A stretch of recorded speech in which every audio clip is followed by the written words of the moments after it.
दोस्तों नमस्कार। मैं अमित मिश्रा आज आपके पास में फिर एक वीडियो लेकर के आया हूं, एक ट्रेनिंग लेकर के आया हूं। आज मैं आपके साथ चर्चा करने वाला हूं डायरेक्ट सेलिंग की। आप में से बहुत सारे लोग डायरेक्ट सेलिंग को मल्टी लेवल मार्केटिंग के नाम से जानते हैं।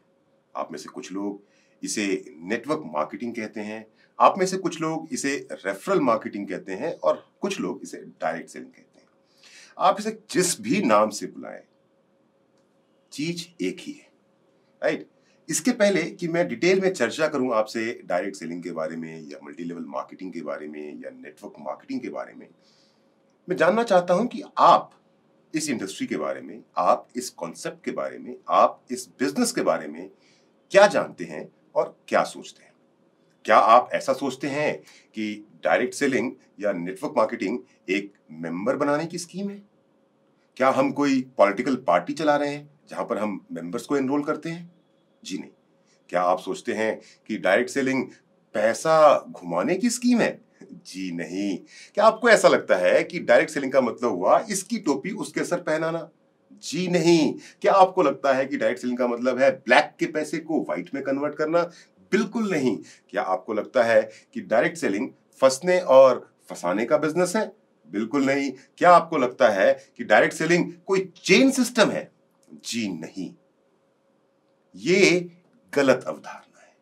ये एक गलत सोच है जिसका शिकार हिंदुस्तान में बहुत सारे लोग हैं। शायद आप ना हो, पर मेरे और आपके जैसे कई साधारण लोग डायरेक्ट सेलिंग के बारे में यही सोचते हैं, यही समझते हैं। ये एक गलत अवधारणा है।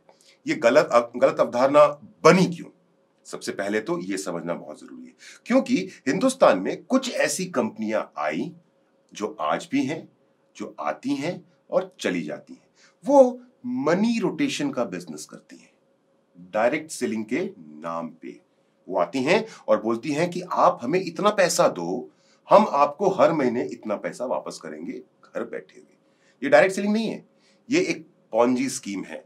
ये लोगों को बेवकूफ बनाने का एक तरीका है, क्योंकि ये बात तो आपको और मुझको भी पता है कि मेरे इन्वेस्टमेंट पे, मेरे पैसे पे सबसे ज्यादा रिटर्न्स अगर मुझे कहीं से, सेफ रिटर्न्स अगर मुझे कहीं से मिल सकते हैं, तो या तो वो किसी बैंक से मिल सकता है, या फिर किसी स्टॉक मार्केट में अच्छे शेयर में इन्वेस्ट करके मिल सकता है, या फिर किसी म्यूचुअल फंड के माध्यम से मिल सकता है। पर जब मैं एक पॉन्जी स्कीम में फंस के डायरेक्ट सेलिंग के नाम पे बिटकॉइंस या क्रिप्टो करेंसी के माध्यम से, या फिर एक इन्वेस्टमेंट स्कीम के हाई रिटर्न्स के माध्यम से पैसे कमाने को डायरेक्ट सेलिंग समझता हूं, तब मैं फंस जाता हूं और ठगा हुआ महसूस करता हूं, क्योंकि ये तो होना तय ही है। अगर कोई व्यक्ति, कोई कंपनी आपको आपके पैसों के बदले में जरूरत से ज्यादा रिटर्न दे रही है, तो वो डायरेक्ट सेलिंग नहीं है, वो एक पॉन्जी स्कीम है, वो एक स्कैम है जो आपको सिर्फ और सिर्फ ठगने के लिए बनाया गया है। और हम में से बहुत सारे लोग, आम लोग जिनको पता नहीं होता, वो ऐसी स्कीम्स के चक्कर में फंस जाते हैं। मेहनत से कमाई हुई उनकी पूंजी फंस जाती है और वो ठगा हुआ महसूस करते हैं।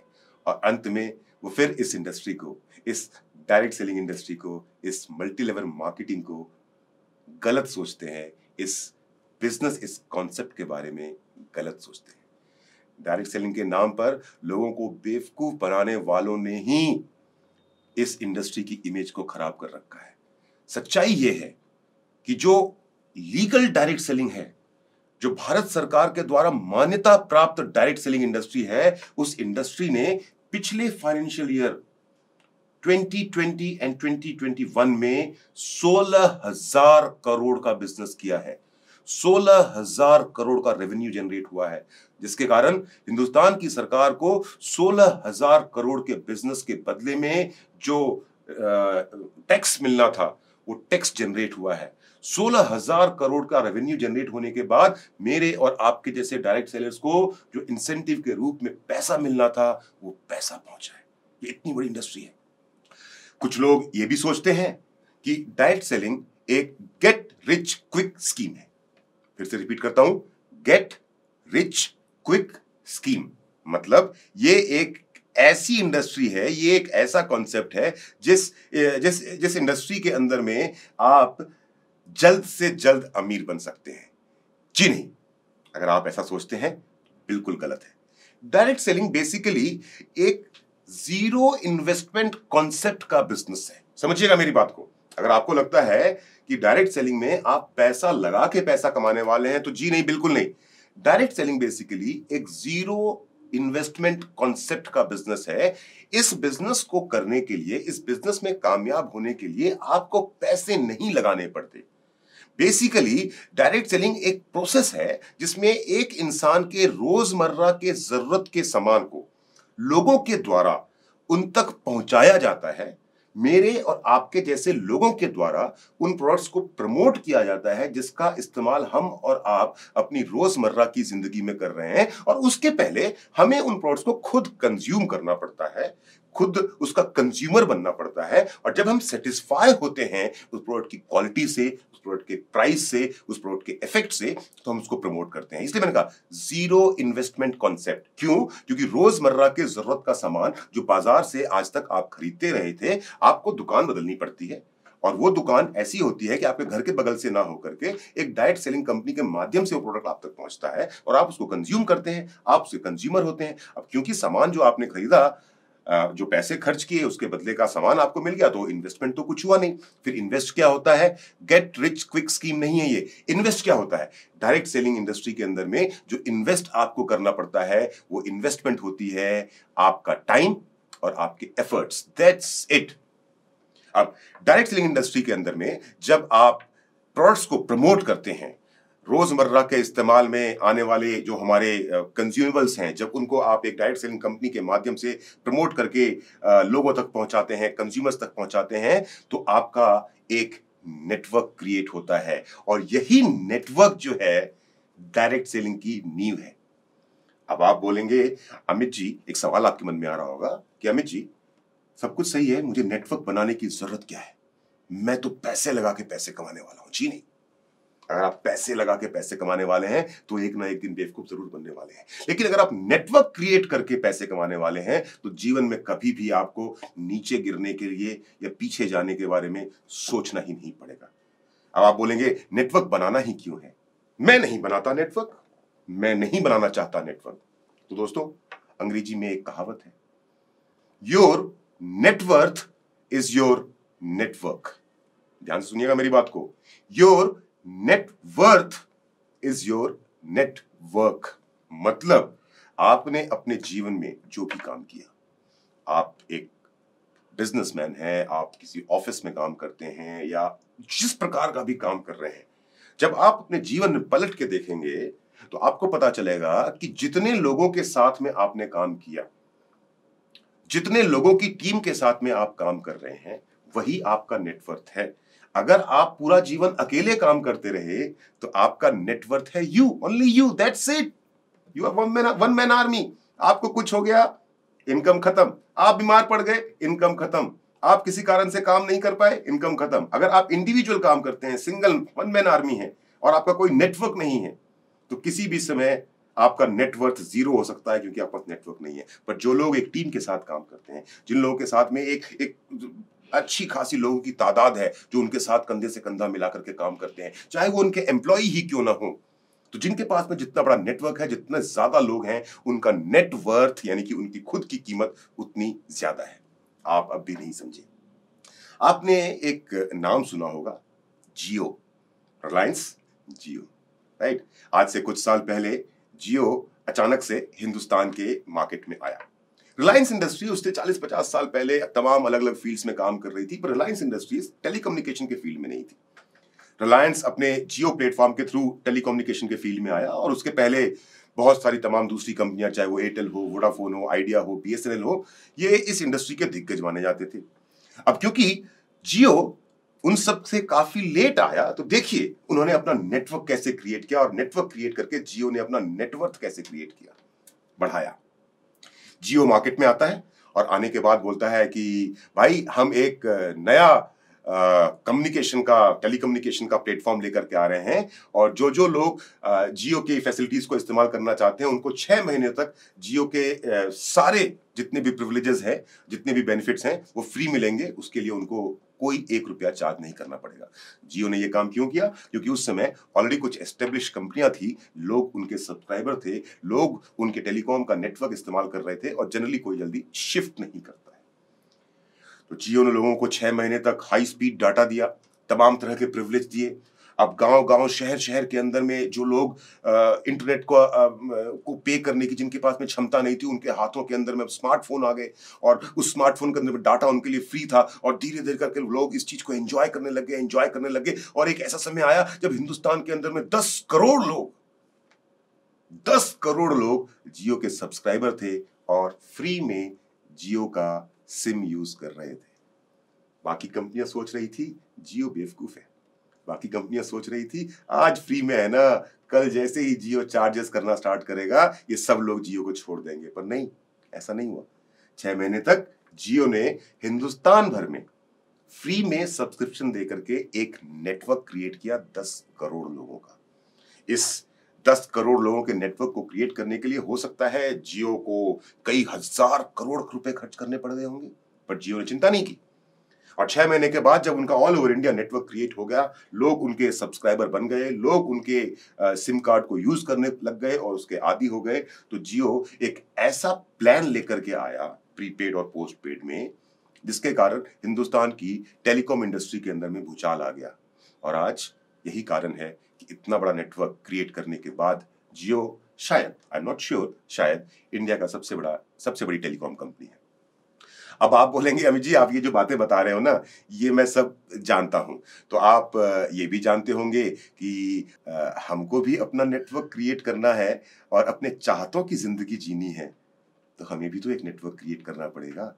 अब नेटवर्क क्रिएट करने के आपके पास में 2 रास्ते, समझिएगा मेरी बात को। Why direct selling industry. Network create करने के लिए, क्योंकि जितना बड़ा आपका नेटवर्क होगा उतना बड़ा आपका नेटवर्थ होगा, यानी कि उतनी ज्यादा आपकी कीमत होगी। तो अब अगर मुझे नेटवर्क क्रिएट करना है तो मेरे पास में 2 रास्ते हैं।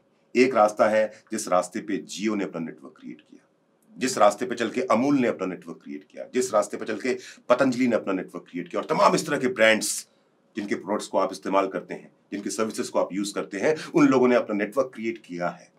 पर उस नेटवर्क को क्रिएट करने के लिए उन कंपनियों ने, उन इंडिविजुअल्स ने, उस ऑर्गेनाइजेशन ने लाखों करोड़ों रुपए खर्च किए हैं, तब जाकर के उनका वो नेटवर्क क्रिएट हुआ है और उस नेटवर्क के दम पे आज वो पैसा कमा रहे हैं। क्या मेरे पास, क्या आपके पास, क्या एक आम आदमी के पास जो सपने तो देखता है पर उस सपने को पूरा करने की ललक होने के बावजूद उसे कोई रास्ता समझ में नहीं आता है? उसे मालूम है कि जब उसके साथ में लोग जुड़ेंगे तो उसकी जिंदगी आलीशान हो जाएगी। क्या मेरे पास और आपके पास वो लाखों करोड़ों रुपए हैं कि हम उन लाखों करोड़ रुपए को खर्च करके अपना नेटवर्क क्रिएट कर सकें? या फिर सेकेंड ऑप्शन है डायरेक्ट सेलिंग इंडस्ट्री, जिसके माध्यम से सिर्फ अपनी मेहनत, जो बेशकीमती है, जो लाखों करोड़ों उन बिजनेसमैन के पास में है ना, उससे ज्यादा कीमत का है आपकी मेहनत, उससे ज्यादा मेहनत की है आपकी ताकत, उससे ज्यादा कीमत की है आपकी सोच।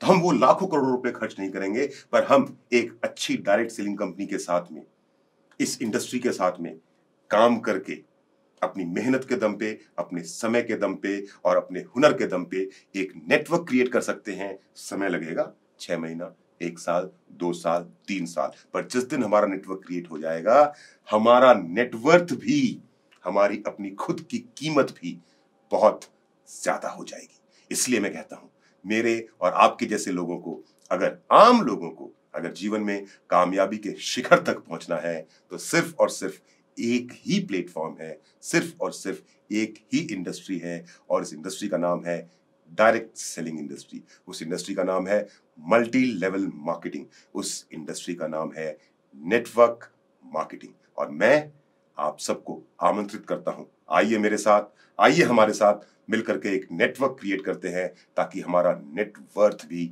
बढ़ सके। एक गलत अवधारणा और है आम लोगों में। लोगों को लगता है कि ये ना अब बड़ा पुराना मॉडल हो चुका है। 25 सालों से हिंदुस्तान में नेटवर्क मार्केटिंग किसी न किसी रूप से हो रही है, किसी न किसी रूप से आप तक भी पहुंची होगी।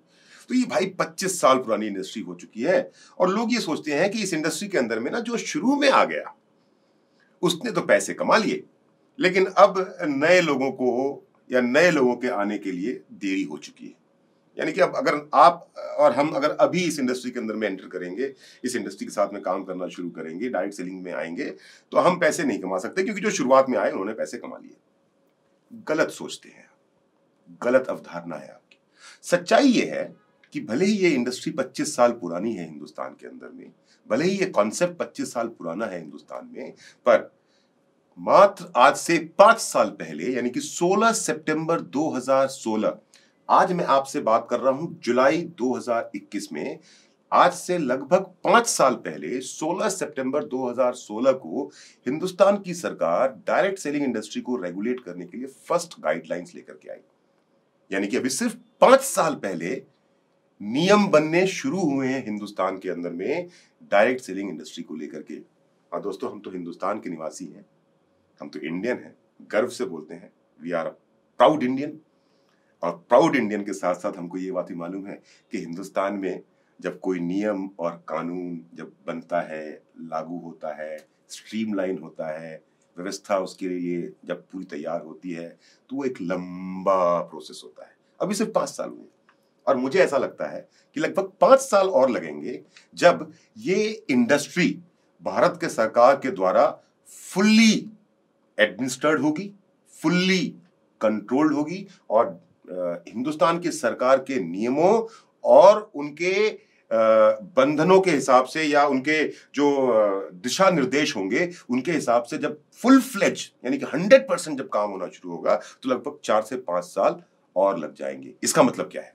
इसका मतलब यह है कि अगर मैं और आप अगर आज इस इंडस्ट्री में, आज और अभी मेरी वीडियो देख करके आप अगर मेरे साथ में काम करना शुरू करते हैं, आप मेरे साथ में आते हैं, तो लगभग जो 4 से 5 साल का समय लगना है जब ये इंडस्ट्री अपने पीक पे होगी, जब सरकार, हिंदुस्तान की सरकार इस इंडस्ट्री के अंदर में से सभी गलत विचारधाराओं को, गलत तरीके से काम करने वाले लोगों को छांट छांट के बाहर कर चुकी होगी और ये इंडस्ट्री बिल्कुल प्योरेस्ट फॉर्म में, अपने सबसे सुंदर फॉर्म के अंदर में जब परफॉर्म कर रही होगी और आगे बढ़ रही होगी, 4 से 5 साल के अंदर में आप भी इस इंडस्ट्री के अंदर में पीक पे होंगे, अपनी ऊंचाई पे होंगे। ये इंडस्ट्री जब पीक कर रही होगी तब आप भी पीक कर रहे होंगे। तो मैं तो कहूंगा कि ये सबसे बेहतरीन समय है जब नए लोगों को इस इंडस्ट्री में आना चाहिए और हमारे साथ मिलकर के काम करना चाहिए। कुछ लोग ऐसा भी बोलते हैं कि पहले लोग ना डायरेक्ट सेलिंग के बारे में या नेटवर्क मार्केटिंग के बारे में सुन लिया करते थे, पर अब ना लोगों की रुचि खत्म हो गई है। अब लोगों का ना इंटरेस्ट नहीं रहा नेटवर्क मार्केटिंग के बारे में।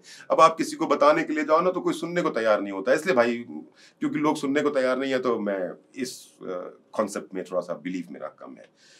मेरा सवाल आपसे एक बहुत सिंपल सा है कि अगर लोगों की रुचि, आम लोगों की रुचि डायरेक्ट सेलिंग इंडस्ट्री के अंदर में कम हो गई है, अगर लोग इस इंडस्ट्री के अंदर में उतना इंटरेस्ट नहीं दिखा रहे हैं, तो एक सिंपल सा क्वेश्चन है, हिंदुस्तान की कई सारी यूनिवर्सिटीज जो मैनेजमेंट की पढ़ाई करवाती हैं, जहां पे लोग बीबीए और एमबीए मैनेजमेंट के स्टूडेंट पढ़ते हैं, तो हिंदुस्तान की कई सारी यूनिवर्सिटीज जो एमबीए और बीबीए कराती है यानी कि मैनेजमेंट की पढ़ाई कराती है, उस इंडस्ट्रीज के अंदर में व्हाई फॉर लास्ट 2 years यानी कि पिछले 2 सालों से ऐसा क्यों हो गया है कि एमबीए के स्टूडेंट्स के सिलेबस के अंदर में डायरेक्ट सेलिंग को पढ़ाया जाना शुरू कर दिया गया है?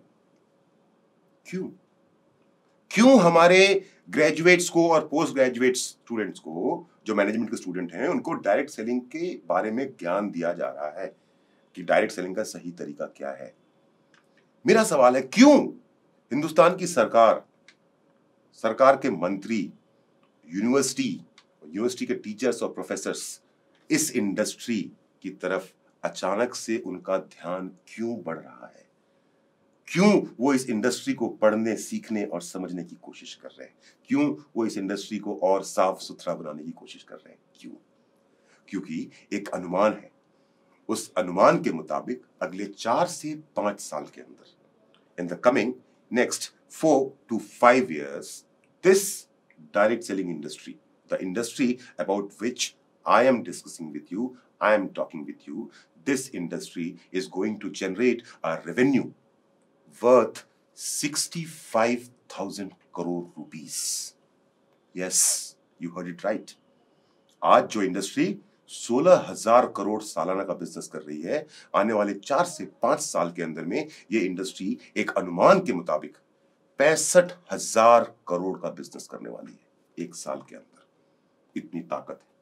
अगले 4 से 5 साल के अंदर में सरकार का ऐसा मानना है, डिपार्टमेंट्स का ऐसा मानना है, बिजनेस हाउसेस का ऐसा मानना है कि डायरेक्ट सेलिंग इंडस्ट्री के माध्यम से हिंदुस्तान की सबसे बड़ी समस्या जिससे आज एक युवा ग्रसित है और वो समस्या है बेरोजगारी। तो ये डायरेक्ट सेलिंग इंडस्ट्री अगले 4 से 5 साल के अंदर 2 करोड़, लगभग 2 करोड़ युवाओं को नया रोजगार देने वाली है। ये है ताकत इस इंडस्ट्री की। अब आप इतनी देर से मेरी बातें सुन रहे हैं, अब आप सोच रहे होंगे अच्छा ये इंडस्ट्री क्या सिर्फ पैसा कमाने का एक बिजनेस है, क्या सिर्फ सपने पूरे करने का एक प्लेटफॉर्म है?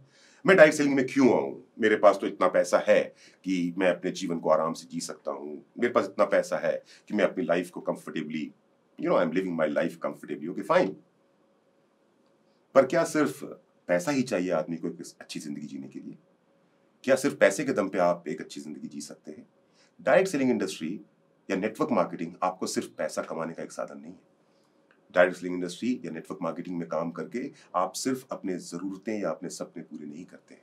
जब आप इस इंडस्ट्री में काम करते हैं, जब आप इस प्लेटफॉर्म के साथ में जुड़ते हैं, जब आप इसमें आगे बढ़ते हैं, तब आप यहां से पैसे के अलावा कमाते हैं नाम, आपको मिलती है शोहरत, आपका कम्युनिकेशन स्किल डेवलप होता है, लोगों से बात करने का तरीका आपका डेवलप होता है। मैं इस इंडस्ट्री में 13 साल से हूं। 13 साल पहले मैं इस प्रकार बात नहीं कर पाता था जिस प्रकार मैं आज आपसे बात कर रहा हूं। और ये जो स्किल मैंने सीखा है ना, ये इस इंडस्ट्री में मुझे फ्री में मिला है। आप जब डायरेक्ट सेलिंग इंडस्ट्री में काम करते हैं और कामयाबी का एक एक कदम आगे बढ़ाते हैं, तो आपको मिलता है सेल्फ कॉन्फिडेंस, आत्मविश्वास आपका मजबूत होता है, आपका ड्रेसिंग सेंस इंप्रूव हो जाता है, कपड़े पहनने का तरीका आपका बदलता है, इंप्रूव हो जाता है, आपकी बॉडी लैंग्वेज पॉजिटिव हो जाती है। आप जब लोगों से बात कर रहे होते हैं तो सिर्फ आपकी जुबान बात नहीं कर रही होती है, जब आपके लफ्जों के साथ, आपके शब्दों के साथ साथ आपका पूरा शरीर लोगों से बात कर रहा होता है और उसका इम्पैक्ट लोगों पे बहुत पॉजिटिव पड़ता है। और ये इस इंडस्ट्री में आपको सब कुछ फ्री में मिलता है। आप सीखते हैं यहाँ पे सॉफ्ट स्किल्स, यानी कि लोगों से झुक के कैसे मिलना है, लोगों को इज्जत कैसे देनी है, वो इस इंडस्ट्री में आपको फ्री में मिलता है। आपकी पर्सनैलिटी डेवलप होती है, आपका व्यक्तित्व निखर के आ जाता है, आपकी पब्लिक स्पीकिंग। जब शुरुआत में मैं इस इंडस्ट्री के अंदर में आया था तो एक आदमी से बात करने में डर लगता था, 5 लोग मेरे सामने खड़े हो जाएं तो पैर कांप जाया करते थे। उसके बाद 10, 15, 20 करते करते आज तो ये सिलसिला है कि अगर हजारों लोग सामने ना हो, हाँ जब से कोरोना का टाइम आया है तब कैमरा सामने होता है, लेकिन उसके पहले जब तक हजारों लोग सामने ना हो तो बात करने में मजा नहीं आता। पब्लिक स्पीकिंग आपकी इंप्रूव होती है, लीडरशिप क्वालिटी आपके अंदर में आ जाती है, क्योंकि जब आप इस इंडस्ट्री में आते हैं तो आप अकेले हैं, फिर धीरे धीरे लोग आपके साथ जुड़ना शुरू हो जाते हैं। जब वो लोग आपके साथ, आपका जो नेटवर्क क्रिएट होना शुरू होता है, उस नेटवर्क को आप लीड करते हैं, उनकी जो प्रॉब्लम्स आती हैं आप उन प्रॉब्लम्स को सॉल्व करते हैं। वो अगर कभी मोटिवेट या डीमोटिवेट होते हैं, उस हिसाब से आप उनसे बात करते हैं और इन सबको करते करते आप एक अच्छे लीडर के रूप में अपने आप को एस्टेब्लिश कर लेते हैं। और डायरेक्ट सेलिंग इंडस्ट्री का जो सबसे बड़ा बेनिफिट है, सबसे बड़ा बेनिफिट, वो है अर्ली रिटायरमेंट, जिसकी चर्चा मैं अब आपसे आगे करूंगा डिटेल में कि डायरेक्ट सेलिंग इंडस्ट्री में अर्ली रिटायरमेंट तो मिलेगी, लेकिन किन शर्तों पे मिलेगी वो भी समझना आपको बहुत जरूरी है। तो ये सारे फायदे हैं पैसों के अलावा जो मैंने आपसे कहा, नाम, शोहरत, communication skill, self confidence, improve dressing sense, positive body language, soft skill, personality development, public speaking में confidence, leadership quality and ultimate benefit is early retirement. तो एक ऐसा प्लेटफॉर्म जिसके साथ में आपको अनगिनत फायदे, अनगिनत सहूलतें मिलती हैं और जीवन में आगे बढ़ने का आपको एक मौका मिलता है। और वो प्लेटफॉर्म कोई और नहीं है, वो प्लेटफॉर्म है डायरेक्ट सेलिंग इंडस्ट्री, वो प्लेटफॉर्म है नेटवर्क मार्केटिंग। अब मैं आपके साथ में लगभग पिछले 20-22 मिनट से इस इंडस्ट्री की इतनी तारीफ कर रहा हूँ, इस इंडस्ट्री के बारे में इतनी अच्छी अच्छी बातें बोल रहा हूँ, तो आप सब मुस्कुरा रहे होंगे। वो कटाक्ष वाली मुस्कान नहीं होती, आपके चेहरे पे वो कटाक्ष वाली मुस्कान है और आप अपने मन ही मन में एक सवाल पूछ रहे हैं कि अरे अमित जी, अगर आप इस इंडस्ट्री की इतनी तारीफ कर रहे हैं कि इस इंडस्ट्री में इतना इतना इतना फायदा है, ये इतना इतना आगे बड़ा होने वाला है, तो भाई एक सवाल है मेरे दोस्त, एक सवाल आप जो मुझसे पूछना चाहते हैं कि यार जब सब कुछ इतना अच्छा है तो सभी लोग यहां से कामयाब क्यों नहीं हो पाते? तो मैं आपसे एक सवाल पूछता हूं उल्टा, कि भैया आप एक क्लास के अंदर में अपने बच्चे को लेकर के जाते हैं, उस क्लास के अंदर में 40 स्टूडेंट हैं, आप फीस भी प्रॉपर दे रहे हैं, और प्रॉपर फीस देने के बाद में ऐसा क्यों होता है कि एक क्लास के अंदर में 40 के 40 स्टूडेंट फर्स्ट नहीं आते? है ना? जवाब आपको पता है, जो जितनी मेहनत करेगा, जो जितनी श्रद्धा से पढ़ाई करेगा, वो उतना आगे बढ़ेगा। लेकिन इसके बावजूद भी एक कारण है। जिस तरह से आपके बच्चे के लिए ना आप एक बहुत अच्छा स्कूल चुनते हैं, ताकि उस स्कूल के अंदर में बच्चा अगर ना थोड़ी सी भी मेहनत कर ले तो एक अच्छी ऊंचाई तक पहुंच सकता है। कुछ एक्स्ट्रा ऑर्डिनरी बच्चे होते हैं जो गांव के छोटे से प्राइमरी और सेकेंडरी स्कूल में पढ़ते हैं और आईएएस आईपीएस बड़े बड़े साइंटिस्ट बन जाते हैं, एक्स्ट्रा ऑर्डिनरी लोग होते हैं। लेकिन आम लोग क्या करते हैं, अपने बच्चे के लिए एक बेस्ट स्कूल खोजने की कोशिश करते हैं। बेस्ट स्कूल क्यों? क्योंकि अगर स्कूल अच्छा होगा तो टीचर्स अच्छे होंगे, टीचर्स अच्छे होंगे तो बच्चे की परवरिश ज्यादा बेहतर होगी, उसकी पढ़ाई लिखाई ज्यादा बेहतर होगी। वैसे ही जिस तरह से आप अपने बच्चे के लिए एक बेहतर स्कूल खोजते हैं ना, वैसे ही कुछ लोग डायरेक्ट सेलिंग इंडस्ट्री के अंदर में एक बेहतर कंपनी नहीं खोज पाते। ऐसा क्यों होता है? ऐसा इसलिए होता है कि मेरे और आपके जैसे आम लोगों को डायरेक्ट सेलिंग के बारे में कुछ पता ही नहीं होता। सुनाई बातें होती हैं, है ना? कहीं से कुछ सुन लिया अच्छा, कहीं से कुछ सुन लिया खराब, और जो हमने सुना उसके हिसाब से हमने अपना माइंडसेट बना लिया और अपने दिमाग में उसी हिसाब से सोच लिया। और ऐसे में क्या होता है, ऐसे में आपके सामने अचानक से कोई एक डायरेक्ट सेलिंग कंपनी का प्लान लेकर के, कॉन्सेप्ट लेकर के आ जाता है। अब क्योंकि आपको इस इंडस्ट्री के बारे में कोई नॉलेज ही नहीं है, आप इस इंडस्ट्री को पहचानते ही नहीं है, इस इंडस्ट्री को जानते ही नहीं है, तो जो पहला प्लेटफॉर्म आपके सामने आता है, आप उस प्लेटफॉर्म के साथ में लग के काम करना शुरू कर देते हैं और आप उस प्लेटफॉर्म को अपना प्लेटफॉर्म मान लेते हैं। और ये गलती बहुत लोगों से हो जाती है, और वो गलती है सही कंपनी का चुनाव ना कर पाना। और जब सही कंपनी का चुनाव नहीं हो पाता है तो ऐसे में विफलता हाथ लगती है। मैं ये नहीं कहूंगा, सॉरी मैंने गलत शब्द का इस्तेमाल किया, गलती नहीं कहूंगा, क्योंकि जब हमें कुछ पता ही नहीं है तो हमारा चुनाव सही या गलत कैसे हो सकता है? मैं इसको अज्ञानता जरूर कहूंगा, ज्ञान का अभाव मैं इसको जरूर कहूंगा। समझिए बात को। अच्छी कंपनी को आपको चुनना क्यों जरूरी है? क्योंकि एक अच्छी कंपनी ही आपको वो प्लेटफॉर्म दे सकती है जिस प्लेटफॉर्म के ऊपर में जब आप पूरी ताकत लगाएंगे, तो पूरी ताकत लगाने के बाद में कामयाबी के शिखर तक पहुंचना जरूरी नहीं है। वो तो गलत शब्द निकल गए, कामयाबी के शिखर तक पहुंचना तो जरूरी है, पर उसके साथ साथ उस प्लेटफॉर्म का इतना मजबूत होना भी बहुत जरूरी है कि आप अपनी लाइफ में अर्ली रिटायरमेंट प्लान कर सकें। यानी कि जो डायरेक्ट सेलिंग की जो नींव है ना, कि मैं 4, 5, 6 साल काम करूंगा और एक नेटवर्क क्रिएट करूंगा, और उस नेटवर्क को क्रिएट करने के बाद में मैं रिटायर हो जाऊं, एक ऐसा प्लेटफॉर्म चुनना बहुत जरूरी है। और इसी चुनाव में हमसे कभी ना कभी गलती हो जाती है, शायद मुझसे भी हुई है और मेरे जैसे बहुत सारे लोगों से हुई है। अब कंपनी, एक डायरेक्ट सेलिंग कंपनी यानी प्लेटफॉर्म को चुनने से पहले मुझे क्या देखना चाहिए? मेरा सफर इस इंडस्ट्री में 13 साल पुराना है। 12 साल मैंने एक कंपनी के साथ में काम किया, और जब तक मैं उस कंपनी के साथ में काम किया मैं पूरी ईमानदारी से काम करता रहा, पूरी ताकत लगाता रहा, और पूरी ईमानदारी और पूरी ताकत के बदले में, उसके एवज में जो मुझे मिलना था वो भी मुझे पूरा का पूरा मिला, कोई शिकायत नहीं। लेकिन आज से कुछ महीने पहले सौभाग्य से, थी तो वो गलती, पर सौभाग्य से मुझे एक मौका मिला प्लेटफॉर्म को दोबारा चुनने का, डायरेक्ट सेलिंग इंडस्ट्री को दोबारा चुनने का। अब इस बार मैं वो गलती नहीं करना चाहता था जो गलती मैं पहले कर चुका था, और इसीलिए आज अपने इस वीडियो के माध्यम से अपना ये एक्सपीरियंस शेयर कर चुका हूं, क्योंकि मैं 2 प्लेटफॉर्म पे काम कर चुका हूं और दोनों ही प्लेटफॉर्म पे मैं सफल हूं। उसके बावजूद भी आज ये मेरा फर्ज है कि मैं अपने भाइयों और बहनों को डिफरेंस समझाऊं कि नेटवर्क मार्केटिंग में कौन सा प्लेटफॉर्म आपको जीवन में वो सब कुछ प्रोवाइड करा सकता है जिसकी कामना है, जिसकी इच्छा से आप डायरेक्ट सेलिंग की इंडस्ट्री में, इस बिजनेस में आते हैं। आप जिस कंपनी को चुन रहे हैं, सबसे पहला सवाल जो आपको पूछना है उस कंपनी के लोगों से, उस कंपनी के रिप्रेजेंटेटिव से, उस कंपनी के डायरेक्ट सेलर से, कंपनी जो प्रोडक्ट्स प्रमोट कर रही है। देखिए ये बात तो समझ में आती है ना, डायरेक्ट सेलिंग हो, नेटवर्क मार्केटिंग हो, रेफरल मार्केटिंग हो, मल्टी लेवल मार्केटिंग हो, तो जहां पर ये शब्द आ रहा है मार्केटिंग, सेलिंग, इसका मतलब कुछ ना कुछ तो बेचना है है ना? मार्केटिंग तो किसी न किसी प्रोडक्ट की होगी, हवा की तो होगी नहीं। तो सबसे पहला सवाल आपको उस कंपनी के डायरेक्ट सेलर से पूछना है, जो प्लेटफॉर्म आपके सामने है। अगर हमारा है तो बहुत अच्छी बात है, तब तो मैं समझा ही रहा हूँ, लेकिन कोई दूसरा है तो पूछना है कि क्या जो प्रोडक्ट वो कंपनी प्रमोट कर रही है, वो प्रोडक्ट काम के हैं या बेकार है? बड़ा इंपॉर्टेंट सवाल है। कई सारी कंपनियां आपको आकर के ये बोलती होंगी, कंपनी के लोग आकर के बोलते हैं, अरे भाई एक ही बार तो लेना है, ले लो। अरे एक ही बार लेना है तो मैं फालतू सामान क्यों करूं भाई?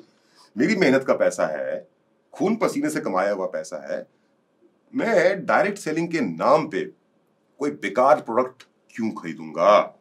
एक ही बार क्यों खरीदूंगा? तो पहला सवाल ये कि जो प्रोडक्ट है वो आपके काम का है या बेकार है? आप उस प्रोडक्ट को यूज करते हैं या कभी आपने उस तरह के किसी प्रोडक्ट का इस्तेमाल नहीं किया? पहला सवाल। सवाल नंबर 2, जो प्रोडक्ट है उसकी कीमत बाजार के अनुसार है या महंगा है, और प्रोडक्ट की क्वालिटी आपके मुताबिक, कीमत के मुताबिक है या नहीं? फॉर एग्जाम्पल देखिए, ये है 2 पेन। ये एक पेन है लक्सर का और ये एक पेन है सेलो का। ये पेन बिकता है बाजार के अंदर में 70 रुपए का, ये पेन बिकता है बाजार में 20 रुपए का। अब क्यों? क्योंकि दोनों पेन अलग है। ये ink gel point gel pen है और ये सिर्फ एक बॉल पेन है। समझ रहे हैं ना? जेल और बॉल। और ये एक 70 रुपए का पेन, 20 रुपए का पेन। अब अगर एक डायरेक्ट सेलिंग कंपनी एक ऐसा ही कलम, ऐसा ही पेन जो बाजार में 70 रुपए का बिक रहा है और डायरेक्ट सेलिंग के माध्यम से भी 70 रुपए का बेच रही है, तो बिल्कुल सही है, परफेक्ट है जी। लेकिन अगर एक कंपनी इस प्रकार का पेन डायरेक्ट सेलिंग के नाम पे इसकी कीमत पे बेच रही है, तो मैं आपसे सवाल पूछता हूं, क्या सही है या गलत? तो ये चेक करना बड़ा जरूरी है कि जो प्रोडक्ट बेचे जा रहे हैं उनकी कीमत बाजार के अनुसार, क्वालिटी बाजार के अनुसार कंपिटिटिव है या नहीं। ये चेक करना इसलिए जरूरी है मेरे दोस्तों, और खास ध्यान दीजिए इस बात के ऊपर में कि डायरेक्ट सेलिंग की बेसिक्स को समझिए। देखिए, आप ना 20 रुपए की चीज 70 रुपए में किसी को एक बार बेवकूफ बनाकर दे देंगे। आप मेरे पास आए, एक कंपनी का प्लान लेकर के आए और बोले भैया एक ही बार तो खरीदना है, एक ही बार तो खरीदना है, खरीद लो खरीद लो खरीद लो। और मैंने आपके कन्विंस करने पे, मैंने आपके समझाने पे ये 20 रुपए की चीज 70 रुपए में खरीद ली, क्योंकि आपने कंपेयर किया इस पेन के साथ, जबकि इसकी क्वालिटी के मुकाबले में ये बड़ा इंफीरियर है। इसके लिखने का मजा ही कुछ और है, इसके लिखने का एक्सपीरियंस ही दूसरा है, लेकिन एक बार को आपने खरीद लिया। अब मैं आपसे सवाल पूछता हूं, आपने मेरे कन्विंस करने पे या आपके कन्विंस करने पे, मैंने एक बार तो ये पेन जिसकी कीमत 20 रुपए है आपको 70 रुपए में देकर के मैंने खरीद लिया, लेकिन क्या मैं दोबारा खरीदूंगा? जी नहीं, कभी नहीं। क्योंकि जब पहली बार भी मैं आपको 70 रुपया दे रहा था ना इसका, तो मैं ये बात मान रहा था कि मैं बेवकूफ बन रहा हूं, पर आपकी दोस्ती के कारण, आपके बार बार समझाने के कारण, आपके फोर्स करने के कारण मैंने 20 रुपए की चीज को 70 रुपए में खरीद लिया था, पर दोबारा अब मैं नहीं खरीदूंगा। और यहीं पे डायरेक्ट सेलिंग फेल हो जाती है, क्योंकि डायरेक्ट सेलिंग किसी को कोई एक प्रोडक्ट एक बार देने का नहीं है। एक्चुअल डायरेक्ट सेलिंग क्या है कि आप जो प्रोडक्ट उस इंडिविजुअल को दें, वो एक ऐसी कीमत पे, वो एक ऐसी क्वालिटी पे दें कि वो इंडिविजुअल उस प्रोडक्ट से खुश होके, उसको मजा आए उसको यूज करने में, उसको वैल्यू फॉर मनी मिले और वो उस प्रोडक्ट का इस्तेमाल बार बार करे, और अगली बार बिना आपके कन्विंस किए, बिना आपके समझाए जब वो खरीदेगा, तब बिना एफर्ट्स के भी आपको उतना ही पैसा मिलेगा जितना पहली बार मिला। इसलिए प्रोडक्ट की कीमत सही होना, उसकी क्वालिटी सही होना, और मार्केट से कॉम्पिटिटिव होना, और काम का प्रोडक्ट होना बहुत जरूरी है। अगला सवाल जो आपको पूछना है कि आप जो प्रोडक्ट प्रमोट कर रहे हैं एक कंपनी के माध्यम से, क्या वो प्रोडक्ट भारत सरकार की संस्थाओं द्वारा सर्टिफाइड है, मान्यता प्राप्त है? अगर आप फूड सप्लीमेंट प्रमोट कर रहे हैं तो क्या वो फसाए द्वारा सर्टिफाइड है? अगर आप आयुर्वेदिक प्रोडक्ट्स प्रमोट कर रहे हैं तो क्या वो आयुष द्वारा सर्टिफाइड है? आप जनरल यूज के प्रोडक्ट अगर इस्तेमाल कर रहे हैं तो क्या स्टैंडर्ड अथॉरिटी के द्वारा वो सर्टिफाइड है? ये सवाल आपको जरूर पूछना है, क्योंकि कोई भी प्रोडक्ट जो नॉन सर्टिफाइड होगा, जिस प्रोडक्ट के साथ में गवर्नमेंट की सर्टिफिकेशन नहीं होगी, हो सकता है उसका इस्तेमाल करने के बाद फायदे की जगह आपको नुकसान हो जाए। चौथा सवाल जो आपको, पांचवा सवाल सॉरी, जो आपको लोगों से पूछना है वो ये कि प्रोडक्ट की डिलीवरी का क्या प्रोसेस है? क्या जो कंपनी है उनके पिकअप सेंटर्स हिंदुस्तान के अलग अलग शहरों में हैं, और जहां पे पिकअप सेंटर्स नहीं है वहां पे कंपनी के प्रोडक्ट पहुंचाने का सिस्टम क्या है? आपने अमेजन से, देखिए network marketing is like ordering a product from Amazon, right? Online digital आपने ऑर्डर किया है, अमेजन पे आप जैसे ही कोई, या फ्लिपकार्ट पे आप जैसे ही कोई प्रोडक्ट ऑर्डर करते हैं तो उसमें आपको डिलीवरी डेट आ जाती है कि 3 दिन में, 4 दिन में, 5 दिन में, 7 दिन में प्रोडक्ट आपको डिलीवर कर दिया जाएगा। तो आप अगर किसी डायरेक्ट सेलिंग कंपनी के साथ में कोई प्रोडक्ट ऑर्डर कर रहे हैं, कोई कंज्यूमर्स खरीद रहे हैं, एज ए कंज्यूमर तो आपको ये पता तो होना चाहिए कि आपको डिलीवरी कितने दिनों में मिलेगी। अगर पिकअप सेंटर है तब तो ऑन द स्पॉट हो जाएगा, लेकिन अगर पिकअप सेंटर नहीं है आपके शहर में तो 2 दिन, 3 दिन, 4 दिन, 5 दिन, कितने दिनों में सामान आप तक पहुंचेगा ये आपको पता होना चाहिए, लिखित में होना चाहिए। क्या कंपनी, जिस कंपनी का के बारे में आप जानना चाह रहे हैं, क्या वो कंपनी लगातार अपने प्रोडक्ट्स को जरूरत के हिसाब से, समाज के हिसाब से, जो सिस्टम चल रहा है उसके हिसाब से लगातार अपग्रेड कर रही है या नहीं, ये भी पता करना बहुत जरूरी है।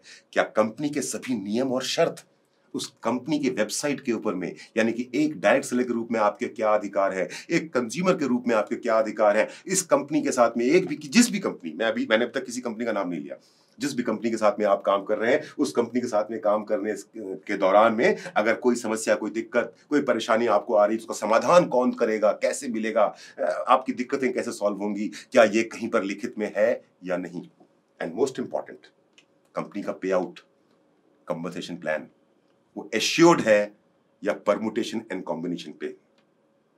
आपको परमुटेशन एंड कॉम्बिनेशन समझ में नहीं आया होगा, मैं समझाता हूं। हिंदी में कहावत है, ना नॉर्मन तेल होगा ना राधा नाचेगी। क्या जिस कंपनी के प्लान को आप देख रहे हैं, जिस डायरेक्ट सेलिंग कंपनी के साथ में आप जुड़ने की सोच रहे हैं, उस कंपनी का जो कंपनसेशन पे आउट प्लान है वो एश्योर्ड है या नहीं। मतलब भैया कि आप इतना बिजनेस करोगे आपको इतने पैसे मिलेंगे। मतलब कि आपने अगर इतने 1 लाख रुपए का बिजनेस का, सपोज एक ऐसा बिजनेस प्लान है जिसमें कहा जाता है कि आप अगर 1 लाख रुपए का बिजनेस करते हो तो आपको 10,000 रुपया मिलता है फॉर एग्जाम्पल। अब उस 10,000 रुपए के साथ में कोई लिमिट्स नहीं होनी चाहिए, कोई शर्तें नहीं होनी चाहिए कि नहीं अगर आपने 3 दिन में किया तो मिलेगा, आपने 1 महीने में किया तो मिलेगा, आपने 6 महीने में किया तो मिलेगा, आपने 1 साल में किया तो नहीं मिलेगा। नो, प्लान ऐसा होना चाहिए कि आपने एक्स अमाउंट का बिजनेस चाहे 1 दिन में कर लिया, चाहे 3 दिन में कर लिया, चाहे 10 दिन में किया, चाहे 15 दिन में किया, चाहे 6 महीने में किया, चाहे 1 साल में किया, लेकिन अगर आप एक एक्स अमाउंट का बिजनेस करेंगे तो आपको वाई अमाउंट का पे आउट ये लिखित में होना चाहिए। कोई नियम और शर्त उसके साथ में जुड़ा हुआ नहीं होना चाहिए। तो अगर आपके कंपनी का, आप जिस कंपनी के बारे में सोच रहे हैं या जाना चाह रहे हैं, उस कंपनी का पे आउट ऐसा है जिसके अंदर में पे आउट फिक्स्ड है, एश्योर्ड है कि कितना भी समय लगे, लेकिन अगर एक्स अमाउंट का बिजनेस में करूंगा तो वाई अमाउंट का पे आउट मुझको मिलना है, तब तो वो पे आउट बहुत अच्छा है। लेकिन अगर ना नॉर्मन तेल होगा ना राधा नाचेगी, ऐसा पे आउट है कि भैया 1 महीने के अंदर या 15 दिन के अंदर यहां से इतना आएगा, वहां से उतना आएगा, वो इतना ऐड करेगा, ये इतना जोड़ेगा और ये सब जुड़ करके आप इतना करोगे, ये जब कॉम्बिनेशन बनेगा और ये कॉम्बिनेशन जब बिल्कुल परफेक्ट सेट हो जाएगा तब आपको पैसा मिलेगा। और वो भी एक पर्टिकुलर टाइम पीरियड के दौरान, कि महीने भर में इतना करना है, 2 महीने में इतना करना है, 6 महीने में इतना करना है, तब पैसा दूंगा। अगर प्लान ऐसा है मेरे दोस्तों, तो जो कुछ आपको बताया जा रहा है उसमें से कुछ भी आपको नहीं मिलने वाला है। आप ठगा हुआ महसूस करेंगे। सारी मेहनत करने के बाद भी आपको पैसा आपकी मेहनत के मुताबिक नहीं मिलने वाला। खुशखबरी है आपके लिए, मुबारकबाद देना चाहता हूं मैं आप सबको, क्योंकि मैं आज आपके साथ इस इंडस्ट्री, डायरेक्ट सेलिंग इंडस्ट्री में जिस कंपनी की चर्चा कर रहा हूं वो कंपनी है जो हिंदुस्तान की डायरेक्ट सेलिंग इंडस्ट्री को बदलने के लिए आई है। जिस कंपनी की स्थापना ही डायरेक्ट सेलिंग इंडस्ट्री की सोच को बदलने के लिए हुई है, और वो कंपनी कोई और नहीं, मुबारकबाद हो आपको, क्योंकि आपने जिस कंपनी के साथ में हाथ मिलाया है, आज आप जिस कंपनी के साथ में कदम से कदम मिला चुके हैं या मिलाने वाले हैं, उस कंपनी का नाम है रूट प्योर, जड़ों में शुद्धता। ये वो कंपनी है जिसके एक एक प्रोडक्ट बेनिफिशियल है। ये वो कंपनी है जिसका हर एक प्रोडक्ट मार्केट के हिसाब से कॉम्पिटिटिवली प्राइस्ड है। इसका हर एक प्रोडक्ट बेस्ट क्वालिटी का है। इसका हर एक प्रोडक्ट आयुष मंत्रालय द्वारा या फसाए द्वारा सर्टिफाइड है। ये वो कंपनी है जो हर महीने लगातार अपनी गैलरी में नए नए नए प्रोडक्ट्स कंज्यूमर्स के इस्तेमाल के हिसाब से ऐड करती जाती है। ये वो प्रोडक्ट है ये वो कंपनी है जिसके सभी नियम और शर्तें कंपनी की वेबसाइट के ऊपर में लिखित है। ये वो कंपनी है जो अपने कस्टमर्स को प्रोडक्ट की डिलीवरी बुलेट ट्रेन की स्पीड से करती है। ये वो कंपनी है जिसमें एक एक पे आउट फिक्स्ड है, कोई छुपी हुई नियम और शर्तें नहीं है, और साथ साथ में यह भी फायदा है कि समय कितना भी लगे, कंपनी का जो पे आउट प्लान है वो आपके लिए कभी चेंज नहीं होगा। आप चाहें तो वो पे आउट एक दिन में लें, आप चाहें तो एक महीने में लें, आप चाहें तो एक साल में लें। आपकी यथाशक्ति तथा भक्ति पे डिपेंड करेगा कि आप रूट प्योर के माध्यम से कितना बड़ा पे आउट ले सकते हैं, क्योंकि कोई भी छुपे हुए नियम और शर्त रूट प्योर के पे आउट के साथ में नहीं है। बधाई हो आपको, मिल गई है आपको हिंदुस्तान की सबसे शानदार कंपनी। बधाई हो आपको, मिल गया है आपको हिंदुस्तान का डायरेक्ट सेलिंग का सबसे शानदार प्लेटफॉर्म, जिस प्लेटफॉर्म का नाम है रूट प्योर। लगाइए ताकत, क्योंकि हमारे प्रोडक्ट्स इतने शानदार हैं, क्योंकि हमारे प्रोडक्ट्स की रेट इतने कॉम्पिटिटिव हैं, क्योंकि हमारी डिलीवरी इतनी सुपर स्मूथ है। हमने इतने कम समय में हिंदुस्तान के अलग अलग शहरों में इतने सारे पिकअप सेंटर्स खोल रखे हैं, और हमें हमारे प्रोडक्ट्स के ऊपर में इतना गर्व है कि ये वो प्लेटफॉर्म है जिस प्लेटफॉर्म के ऊपर में साल, 2 साल, 3 साल, 4 साल लगाने के बाद जब आप अपना नेटवर्क क्रिएट कर लेंगे, तो आपका नेटवर्क हमारे प्रोडक्ट्स को अपने आप खरीद रहा होगा। याद है ना, 20 रुपए की चीज 70 रुपए में बिकेगी तो दोबारा नहीं बिकेगी, लेकिन 20 रुपए की चीज अगर 20 रुपए में ही बिकेगी तो बार बार बिकेगी, बिकती रहेगी, बिकती रहेगी, बिकती रहेगी। पहली बार बिका था तब भी पैसा मिला, दूसरी बार बिकेगा तो भी मिलेगा, 5वीं बार बिकेगा तो भी मिलेगा, 10वीं बार बिकेगा तो भी मिलेगा। जब तक बिकता रहेगा पैसा मिलता रहेगा। क्यों? क्योंकि एक एक प्रोडक्ट मेरा मार्केट की कीमत पे है। वंस अगेन बहुत बहुत बधाई कि आपने रूट प्योर से हाथ मिलाया है। बहुत बहुत बधाई कि आप रूट प्योर के साथ कदम से कदम मिला के आगे बढ़ रहे हैं। आपने अपने विवेक का इस्तेमाल करके, अपनी बुद्धि का इस्तेमाल करके, मेरी बातों को समझ के हिंदुस्तान की सबसे बेहतरीन, सबसे dynamic and fastest growing direct selling company Root Pure का चुनाव तो कर लिया। पर क्या सिर्फ एक बेहतरीन कंपनी का चुनाव कर लेने मात्र से आप कामयाब हो जाएंगे? जी नहीं, आपको एक बेहतरीन कंपनी के साथ चाहिए एक बेहतरीन कोच। आप फिर मुस्कुराएंगे मेरी तरह, कटाक्ष वाली मुस्कान, और बोलेंगे Amit ji, direct selling company तो मेरी अच्छी खासी मैंने चुन ली, रूट प्योर को तो मैंने चुन लिया, लेकिन अब मुझको एक अच्छे कोच की जरूरत क्यों है? तो मैं आपसे एक सवाल पूछता हूं कि जीवन का कोई एक काम बता दीजिए, कोई एक काम जिस काम को करके आप सफलता के चरम पे पहुंचना चाहते हैं और आपको वहां पर कोच की जरूरत ना हो।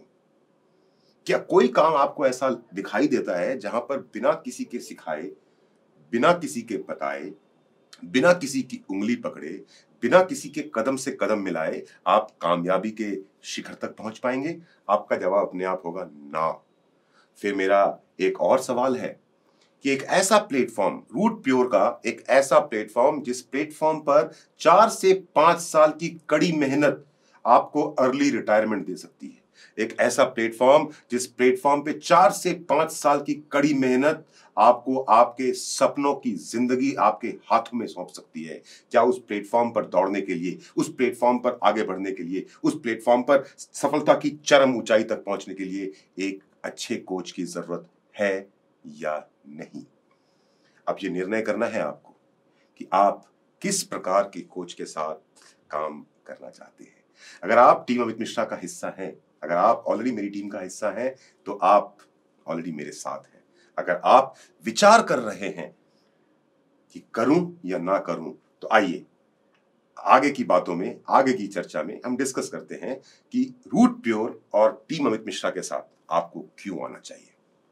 दोस्तों, टीम अमित मिश्रा, जिस टीम को मैं लीड कर रहा हूं, जिस टीम के लोग ये काले कपड़े पहनते हैं, लोग हमें ऑल ब्लैक के नाम से भी जानते हैं, मेरे पास में डायरेक्ट सेलिंग इंडस्ट्री में काम करने का 13 सालों का एक्सपीरियंस है। आप में से जो लोग जानते हैं और जो लोग नहीं जानते हैं, दोनों को बताना चाहूंगा।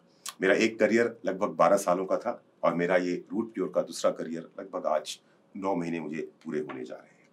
मैं अपने पिछले करियर में उस कंपनी के साथ, मैं एक्स कंपनी लेता हूं उसका, राइट, उस एक्स कंपनी के साथ मैं जुड़ा, तब वो कंपनी ऑलरेडी 9 साल पुरानी थी और 9 साल से वो कंपनी अपने एक ढर्रे पे काम कर रही थी, बहुत अच्छा काम कर रही थी। और जैसा मैंने इस वीडियो की शुरुआत में कहा कि हम में से ज्यादातर लोग सबसे पहली अपॉर्चुनिटी जिस प्लेटफॉर्म की मिलती है, जिस डायरेक्ट सेलिंग कंपनी को हम सबसे पहली बार देखते हैं, हम आउट ऑफ एक्साइटमेंट, अपने अपने इच्छाओं को, अपने सपनों को पूरा करने के जुनून में हम उस कंपनी के साथ में जुड़ जाते हैं और उसी कंपनी को अपना लेते हैं। मैंने भी यही किया। मैंने उस कंपनी के साथ में जब कदम से कदम मिला करके, कंधे से कंधा मिला करके अपने लोगों के साथ में काम करना शुरू किया, तो मैंने क्या हासिल किया ये जानना बहुत जरूरी है। 12 साल मैंने उस कंपनी में काम किया, लोग अच्छा बोले या बुरा बोले।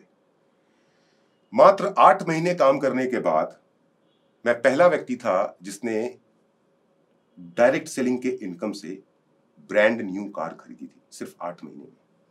ऐसा नहीं था कि वो पहली कार थी, लेकिन उसके पहले, क्योंकि मैं 9 साल के बाद आया था, तो जो मुझसे पहले 8-9 साल पहले जो लोग ज्वाइन कर चुके थे और 8-9 सालों से काम कर रहे थे, उनके पास में थी गाड़ियां, छोटी बड़ी गाड़ियां थी। पर मैंने सिर्फ 8 महीने काम करके brand new Wagon R car खरीदी। मात्र 2 साल और 9 महीने के अंदर मैं डायमंड बना था। 10,000 की टीम क्रिएट की थी। उसके पहले का बेंचमार्क था कि कम से कम 5 से 6 साल आप काम करोगे तब आप डायमंड बनोगे। मैंने उस बेंचमार्क को ही तोड़ दिया।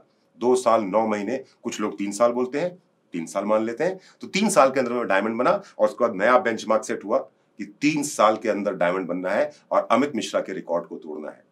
शायद मुश्किल है, अमित मिश्रा नाम है मेरा, राइट। मैं पहला आदमी था जिसने चौथा साल पूरा होने से पहले अपनी डबल डायमंडशिप को पूरा कर लिया, यानी कि 20,000 का नेटवर्क क्रिएट किया। मैं पहला व्यक्ति था जो डबल डायमंड लेवल पे कैपिंग पे आया। ऐसा नहीं कि उस करियर में या उस कंपनी में बाकी लोग कैपिंग मतलब जब मैक्सिमम मैचिंग बोनस जो आपको एक राइट सेलिंग कंपनी देती है, वो वहां पे भी 2 लाख था और यहाँ पर रूट प्योर के अंदर में डायमंड से पहले 2 लाख है और डायमंड के बाद 4 लाख है। तो मैं पहला व्यक्ति था जो डबल डायमंड बनने के बाद में 2 लाख की कैपिंग पे पहुंचा। उसके पहले कुछ लोग कैपिंग पे थे, लेकिन ये वो लोग थे जो उस कंपनी एक्स कंपनी के साथ में शुरुआत के दिनों में जुड़ गए थे। तो लोगों का माइंडसेट ये था कि जो इस कंपनी के साथ, एक्स कंपनी में, जो इस कंपनी के साथ में शुरुआत के दिनों में आ गया है, कैपिंग वही अचीव कर सकता है, बाद में आने वाले लोग कैपिंग नहीं ले सकते। लेकिन मैंने इस माइंडसेट को तोड़ा। मैंने कैपिंग अचीव करके लोगों के सामने एक एग्जाम्पल रखा कि नहीं, आप कितने भी बाद में किसी भी कंपनी में आए, अगर सच्ची लगन और मेहनत से काम करेंगे तो आप भी टॉप परफॉर्मर, टॉप अचीवर बन सकते हैं। और मैंने कैपिंग अचीव की। मैं पहला व्यक्ति था जिसने एक super luxury Audi A4 car खरीदी, मात्र और मात्र सिर्फ 5 साल उस इंडस्ट्री में, उस कंपनी के साथ में काम करके। ऐसा नहीं कि बाकी लोगों के पास में या उस कंपनी में किसी के पास में सुपर लग्जरी कार थी, नहीं थी, पर ये वो लोग थे जिन्होंने कंपनी के साथ में शुरुआत के दिनों में ज्वाइन किया, यानी कि जो मुझसे 9 साल पहले इस इंडस्ट्री में आ चुके थे, उस कंपनी में आ चुके थे, उनके पास थी ऑडी, BMW, मर्सिडीज, फॉर्च्यूनर, इस प्रकार की गाड़ियां थी। लेकिन मेरी प्रकार जो लेट एंट्री जिन लोगों ने की थी, उनमें से किसी भी व्यक्ति के पास में कोई सुपर लग्जरी कार नहीं थी। I was the first one who purchased an Audi A4। और उसके बाद ये बेंचमार्क हो गया कि अगर आप अच्छे लीडर हैं तो आपके पास में, या एक सीनियर लीडर हैं तो आपके पास में एक सुपर लग्जरी कार होनी चाहिए। वो सारी अचीवमेंट्स जो एक प्लेटफॉर्म के साथ जुड़ने के बाद एक डायरेक्ट सेलर चाहता है, उन सभी रिकॉर्ड्स को ध्वस्त करना है, शायद मेरी फितरत में था। और फिर लोग उसको फॉलो करते थे, लोग उस एग्जाम्पल को फॉलो करते थे। एक समस्या वहां पर ये थी जो मैंने आपको बताया, 20 रुपए और 70 रुपए। मैं उस पर ज्यादा चर्चा नहीं करूंगा, क्योंकि मेरे पास आज जो कुछ भी है, ये नाम, ये शोहरत, ये पैसा, जो कुछ भी है, ये उसी एक्स करियर से बहुत ज्यादा कमाया हुआ है। और ये करियर तो मेरा सिर्फ 9 महीने पुराना है, यहां तो अभी नई शुरुआत हुई है मेरी। 12 साल काम करने के बाद मुझसे एक गलती हो गई। गलती ये हो गई कि मैंने किसी एक इंसान के ऊपर में अंधभक्ति कर ली, अंधविश्वास कर लिया। और उस अंधविश्वास और अंधभक्ति में वो करियर मेरा खत्म हो गया। वो एब्रप्टली, मतलब अचानक से मेरा वो करियर खत्म हो गया और मैं सड़क पे आ गया। कुछ भी नहीं मेरे पास। सोच के देखिएगा, टॉप अचीवर, सबसे पहले कैपिंग अचीवर, सबसे पहले सुपर लग्जरी कार लेने वाला, सरकारी नौकरी को छोड़ने वाला, सबसे तेजी से डायमंड बनने वाला, एक आउट परफॉर्मर लीडर मैं था। और एक गलती के कारण सब कुछ खत्म हो गया। वो नेटवर्क खत्म, लोगों का विश्वास खत्म, सड़क पर आ गया। और अब जैसा मैंने कहा कि पहली बार तो जो आया उसी को गले लगा लिया इस इंडस्ट्री में। पर जब अब मुझे दूसरा करियर चुनना था, अब जब मुझे एक नई शुरुआत करनी थी, तो नई शुरुआत के लिए मैंने सोचा, समझा, परखा, और बहुत सोच के, समझ के, परख के मैंने शुरुआत की रूट प्योर के साथ। कुछ नहीं था मेरे पास, कुछ भी नहीं था मेरे पास। न लोग थे, न नेटवर्क था, न इज्जत, न नाम, न शोहरत। एक ही चीज थी मेरे पास, सेल्फ कॉन्फिडेंस, अपने ऊपर विश्वास, आत्मविश्वास कि हम जहां खड़े होंगे लाइन वहीं से शुरू होगी। जिस तरह से आपने रूट प्योर को ज्वाइन किया है, जिस तरह से आप मेरी टीम का हिस्सा बने हैं, जीरो से आपको एक आईडी मिली है, आपने उस आईडी पे कुछ परचेस किया है, मैंने भी रूट प्योर को वैसे ही ज्वाइन किया। ना ग्रुप ए में कुछ, ना ग्रुप बी में कुछ। ग्रुप ए 0, ग्रुप बी 0, सिर्फ एक आईडी के साथ मैंने काम करना शुरू किया। और मैंने रूट प्योर में काम करना जब शुरू किया तब रूट प्योर ऑलरेडी 3 महीने पुरानी कंपनी थी। रूट प्योर 3 महीने से ऑलरेडी सफलता के परचम लहराती हुई आगे बढ़ रही थी। रूट प्योर की मैनेजमेंट अपने काम को बहुत निष्ठा और ईमानदारी से करती जा रही थी और अपना नाम धीरे धीरे बड़ा करती जा रही थी। और ऐसे में मैंने रूट प्योर को चुना और 0 से काम करना शुरू किया। 0 से मैं रूट प्योर का पहला एग्जीक्यूटिव नहीं था, क्योंकि रूट प्योर ऑलरेडी 3 महीने पुरानी कंपनी थी। मैं रूट प्योर का वो लीडर हूं, इकलौता ऐसा लीडर हूं जिसने वाकई में 0 से नेटवर्किंग करना स्टार्ट किया। दोबारा 0। मैं बार बार ये बात कहूंगा आपको समझाने के लिए कि डायरेक्ट सेलिंग में एक अच्छा कोच क्यों होना जरूरी है, यह आपको समझना बहुत जरूरी है। मैंने 0 से काम करना शुरू किया। मैं रूट प्योर का पहला एग्जीक्यूटिव नहीं था, मैं रूट प्योर का पहला सिल्वर नहीं था, मैं रूट प्योर का पहला गोल्ड नहीं था, रॉयल गोल्ड नहीं था, पर्ल नहीं था, टोपैज नहीं था, एमरल्ड नहीं था। कई सारे लोग मुझसे बहुत आगे थे और मैं 0 था। लेकिन आज मुझे बड़ा गर्व होता है ये बोलते हुए कि मैं रूट प्योर का पहला रूबी हूं। आज मुझे बहुत गर्व होता है ये बोलते हुए कि मैं रूट प्योर का पहला प्लैटिनम हूं। दोस्तों, अब आपको ये सोचना है कि जिस लीडरशिप के साथ में आप काम करना चाहते हैं वो लीडरशिप नॉलेजेबल और एक्सपीरियंस्ड है या नहीं। मैंने अपने जीवन में दो प्लेटफॉर्म पे काम किया। मैं पहले प्लेटफॉर्म पे देर से आया, सबसे आगे निकला। मैं दूसरे प्लेटफॉर्म में देर से 3 महीने देर से आया, सबसे आगे निकला। क्या मेरा और नॉलेज और एक्सपीरियंस क्या आपको मदद करेगा आगे बढ़ने में या नहीं, ये सवाल मैं आपसे पूछता हूं। आपको ये सवाल पूछना है कि एक आप ऐसी लीडरशिप के साथ में काम करना चाहते हैं जो लीडरशिप एग्रेसिव हो या मीक हो, यानी आक्रामक हो या धुलमुल वाला हो। मैं एक एग्रेसिव लीडर हूं। मैं जो एक बार अपना टारगेट डिसाइड कर लेता हूं, मैं एक बार जो अपना गोल सेट कर लेता हूं, एक बार जो अपना डेस्टिनेशन सेट कर लेता हूं, फिर दुनिया की कोई ताकत नहीं है कि मुझे मेरे गोल से, मुझे मेरे टारगेट से और मेरे साथ में काम करने वाले लोगों को उनके गोल से, उनके टारगेट से कोई हिला सके। आपको चेक करना है, आपको पूछना है अपने आप से सवाल कि आपको एक एग्रेसिव लीडर चाहिए या एक ढुलमुल रवैये वाला वीक लीडर चाहिए। आपको पूछना है एक सवाल कि आपको एक रिजल्ट ओरिएंटेड लीडर चाहिए या एक मंकी लीडर चाहिए। रिजल्ट ओरिएंटेड मतलब मैंने आपको बताया, तो मैंने जब अपना पिछला करियर जब शुरू किया था तो कंपनी के 9 साल गुजर चुके थे, पर 9 साल के बाद 0 से काम करना शुरू किया और 0 से काम शुरू करने के बावजूद भी उन सभी ऊंचाइयों को सबसे पहले मैंने हासिल किया। मैंने कभी ऐसा बोला नहीं आज तक, तो मुझे आज लगता है कि ये लोगों को सच बताने की जरूरत है कि 9 साल देर आया था मैं, 9 साल के बाद आया था मैं उस कंपनी में, पर उन सभी ऊंचाइयों को जिसको एक डायरेक्ट सेलर छूना चाहता है, पहुंचना चाहता है, उन सभी ऊंचाइयों को सबसे पहले मैंने हासिल किया। रूट प्योर में भी मैं बाद में आया, सबसे बाद में आया, पर रूट प्योर में आने के बावजूद भी और 0 से, फिर से रिपीट करूंगा, प्रैक्टिकल 0 से काम करना शुरू किया, without any privilege, without any extra benefit, एक फ्रेशर की तरह 0 से काम करना शुरू किया और रिजल्ट ओरिएंटेड लीडरशिप होने के कारण आज फिर सबसे पहले, सबसे ऊंचा, सबसे आगे team Amit Mishra. Monkey leader, ये एक मेरा बड़ा फेवरेट सब्जेक्ट। आप बोलेंगे अमित जी ये मंकी लीडर क्या होता है? तो मंकी लीडर ना वो सेल्फ क्लेम्ड लीडर होते हैं जो अपने आप को बहुत बड़ा लीडर मान लेते हैं और वो कभी कभी अपना कंपैरिजन मेरे साथ भी करने की जरूरत करते हैं। इसको समझाता हूं मैं। देखिए, आप सबको मालूम है कि जंगल का राजा शेर होता है और जंगल का राजा शेर होता है और शेर तो बहुत ताकतवर और बलवान होता है, खूंखार भी होता है, क्रूर होता है, पर डिसिप्लिन होता है। तो एक जंगल था, उस जंगल का राजा शेर था और शेर के डर के कारण, शेर के प्रभाव के कारण उस जंगल में सभी लोग नियम कानून पालन करते थे। जंगल में सब कुछ बहुत अच्छा चल रहा था, पर एक दिन जंगल के सभी जानवरों ने एक सभा बुलाई और सभा बुला करके बोला, यार हमको ना ये शेर ना राजा के रूप में पसंद नहीं है, ये ना बहुत ज्यादा आक्रामक है, बहुत ज्यादा डिसिप्लिन है, ये किसी की सुनता नहीं है, बोलता है जैसा मैं बोल रहा हूं वैसा करो, हमको ये राजा नहीं चाहिए। ऐसा करते हैं, जंगल में चुनाव करते हैं और चुनाव में जो जीतेगा उसको हम जंगल का राजा बनाएंगे। तो भाई जब सारे जानवर ये बात बोलने लग गए तो शेर ने बोला, भाई कर लो चुनाव, क्या फर्क पड़ता है। कौन सा शेर को किसी कुर्सी पे बिठा दिया गया था, उसको सिर्फ कहने के लिए राजा बोला जाता है। वैसे ही नेटवर्किंग के अंदर में जो लीडर होता है उसके लीडर की कुर्सी तो नहीं होती ना। जब जनता, जो लोग हैं, जब वो मानते हैं कि आप लीडर हो तो आप लीडर, और लोग नहीं मानते तो आप नहीं हो। तो जब लोगों ने कहा कि नहीं भाई हमको ये शेर नहीं चाहिए लीडर, हम चुनाव करवाएंगे, तो अब जंगलों में होता यह है, किसी भी जंगल में बंदरों की तादाद सबसे ज्यादा। तो चुनाव हुआ, सबने वोट डाला और बंदर चुनाव जीत गया, क्योंकि बंदर ज्यादा थे। शेर चुनाव हार गया, तो अब जंगल का राजा बन गया बंदर, वो बंदर जो सिर्फ उछल कूद करना जानता है।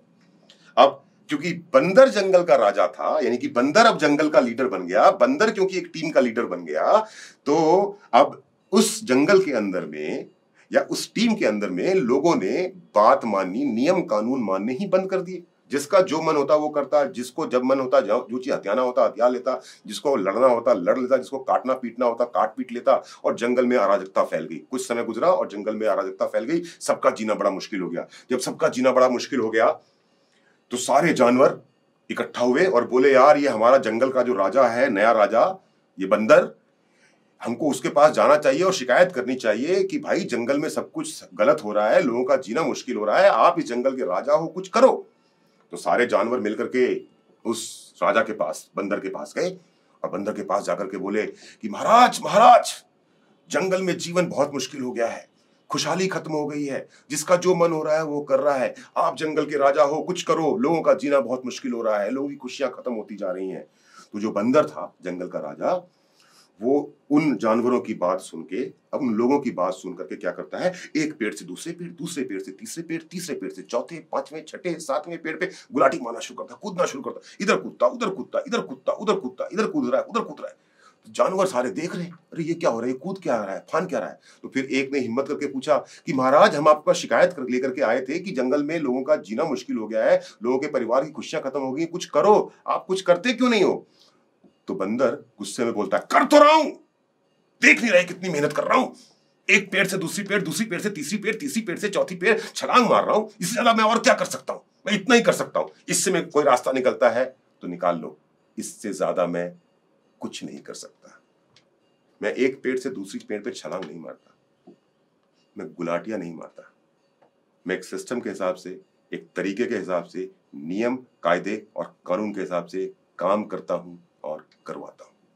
इसीलिए मैं एक कंसिस्टेंट परफॉर्मर हूं, यानी कि मेरी परफॉर्मेंस लगातार निरंतर आगे बढ़ती है। और जब मेरी परफॉर्मेंस लगातार निरंतर आगे बढ़ती है तो जो मेरे साथ काम करते हैं, जो मेरी लीडरशिप में काम करते हैं, जो मेरे कहे अनुसार काम करते हैं, उनकी परफॉर्मेंस, उनका बिजनेस भी लगातार आगे बढ़ता है। तो चुनाव आपको करना है, आपको कंसिस्टेंटली परफॉर्मिंग लीडर चाहिए या फ्लिप फ्लॉप और एटीट्यूड वाला लीडर चाहिए, मतलब कभी भी समय के साथ में टप टप करने वाला लीडर चाहिए, या फिर लगातार एक एक कदम आगे बढ़ने वाला लीडर चाहिए।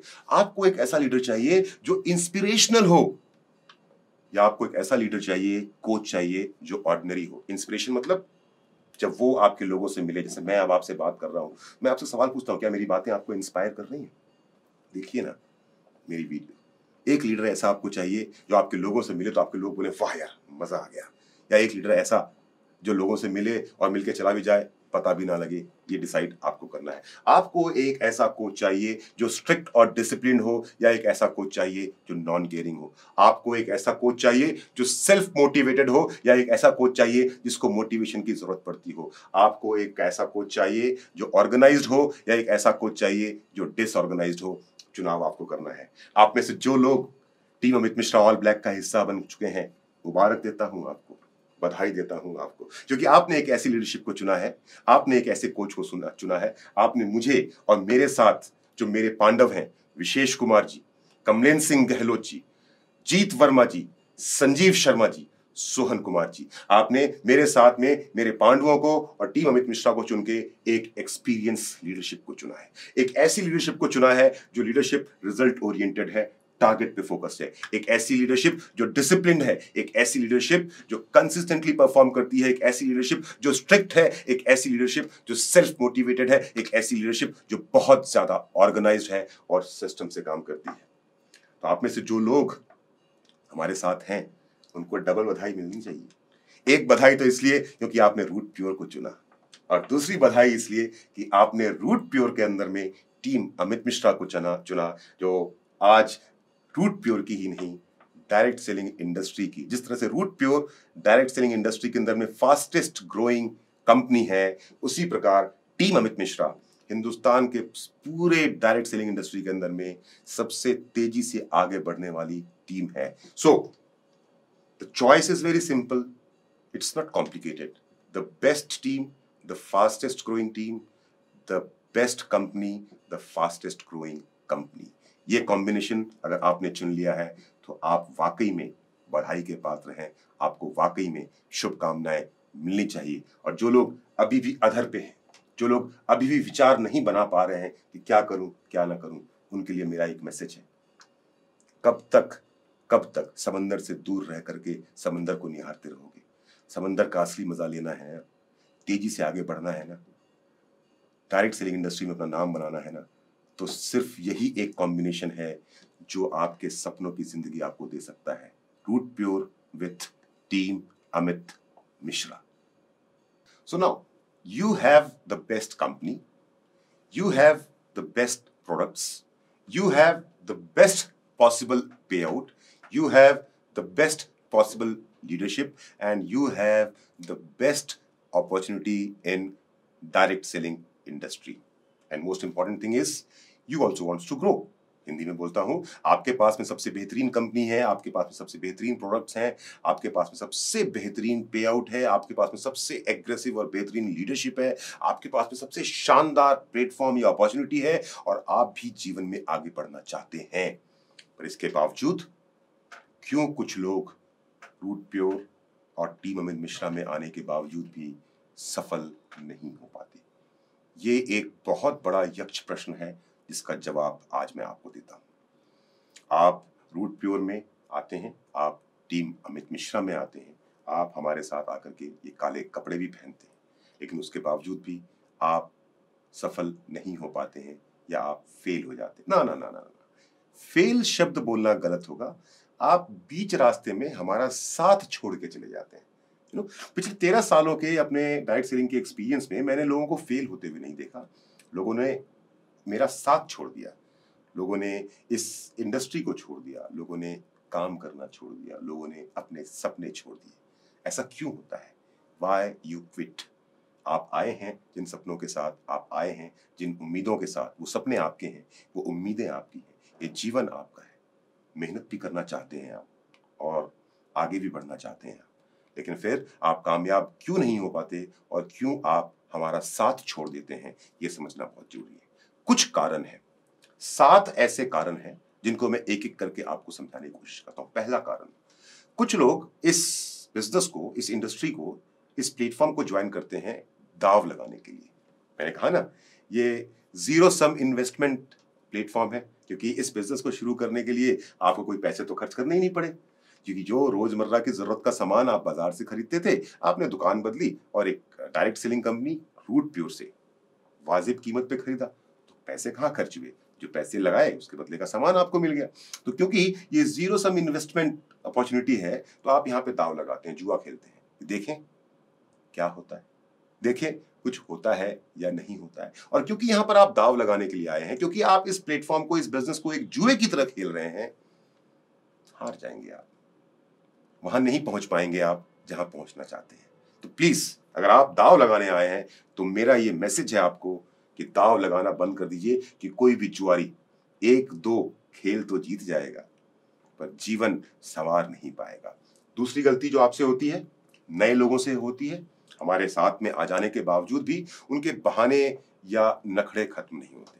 देखिए, मेरे साथ आने से पहले, मेरी टीम का हिस्सा बनने से पहले आप अपने जीवन में कुछ ना कुछ कर रहे थे और आपका एक सेट लाइफस्टाइल था। आप सुबह उठते थे, अपनी शॉप में या अपना ऑफिस जाते थे, लंच करते थे, शाम को आपका ऑफिस बंद होता था, अपनी बाइक से या अपनी कार से या मेट्रो से या बस से या पब्लिक ट्रांसपोर्ट से आप अपने घर आते थे, चाय पीते थे, फैमिली के साथ थोड़ा टाइम स्पेंड करते थे, बच्चों का होमवर्क करवाते थे, टीवी देखते थे, इधर उधर की बातें करते थे, खाना बनता था, खाना खाते थे, सो जाते थे, सुबह उठते थे, फिर ऐसा ही कुछ। आप इस सब के बीच में अपने लाइफ में लेकर के आ गए हमें, आप अपनी लाइफ में लेकर के आ गए रूट प्योर को, आप अपनी लाइफ में लेकर के आ गए डायरेक्ट सेलिंग इंडस्ट्री को, डायरेक्ट सेलिंग के कॉन्सेप्ट को।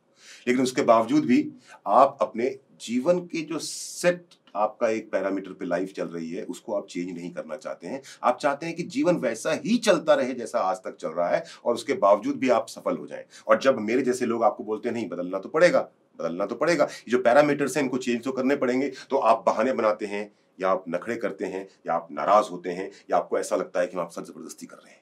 मैं आपसे एक सवाल पूछता हूं, जिस ढर्रे पे आपकी जिंदगी चल रही है उसी ढर्रे पे जिंदगी को चलाते हुए अगर आप इस इंडस्ट्री में आ भी गए, आपने हमारे साथ हाथ मिला भी लिया, तो क्या आप कामयाब हो पाएंगे? नहीं। तो अपने बहाने और नखरे बंद कर दीजिए। तीसरी गलती जो लोगों से होती है, बात नहीं मानना।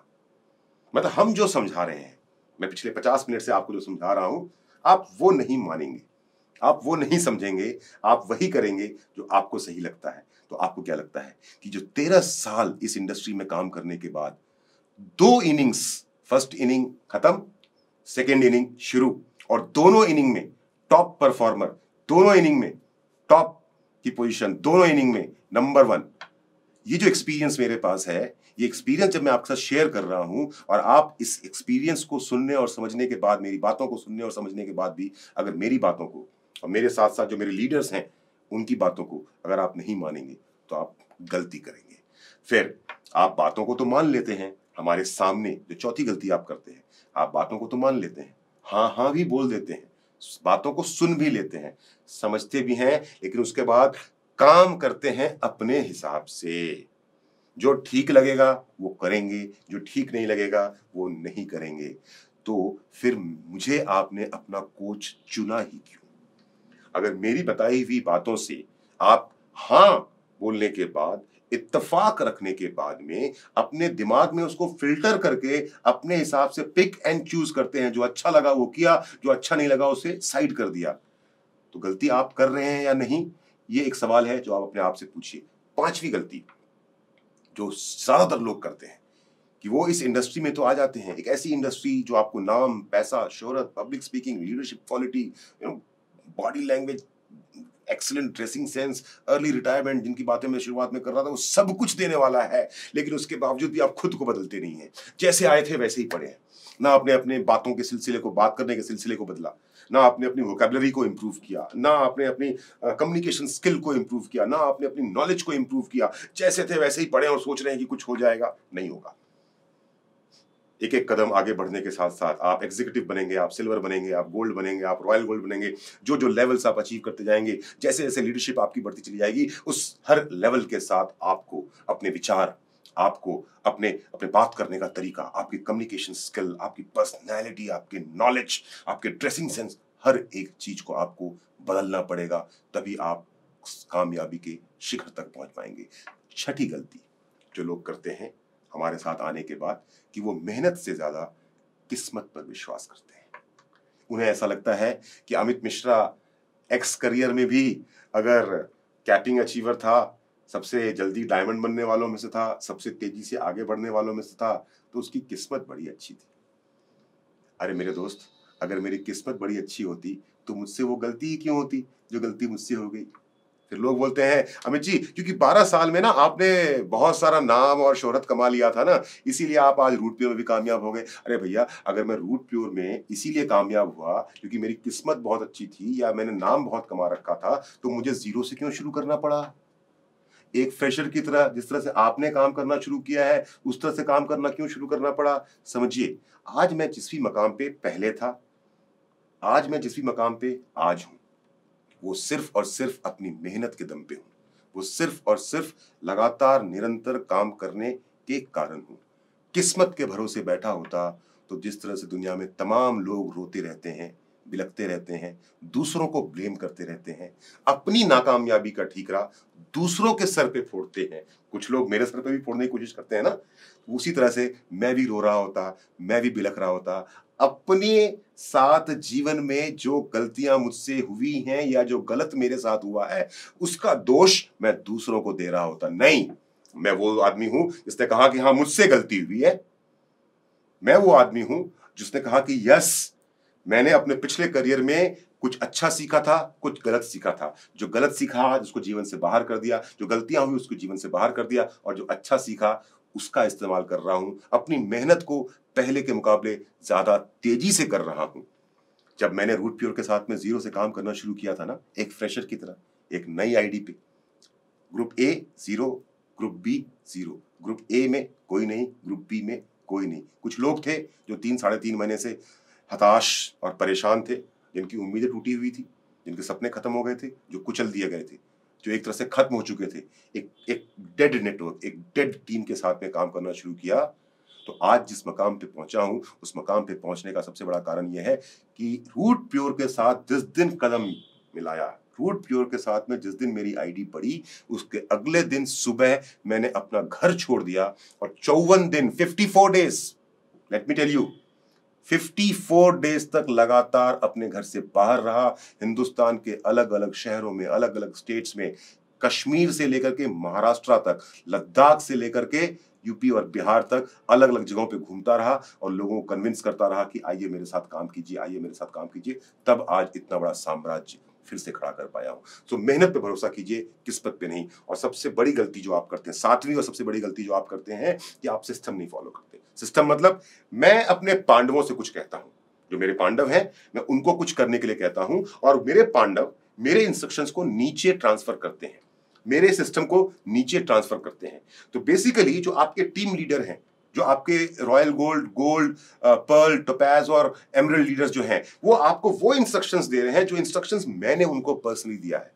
और जब वो इंस्ट्रक्शंस आपके पास में पहुंचते हैं, जब वो सिस्टम को फॉलो करने की बातें आपके साथ में होती हैं, तो आप सिस्टम को फॉलो नहीं करते हैं, आप अपना दिमाग लगाते हैं।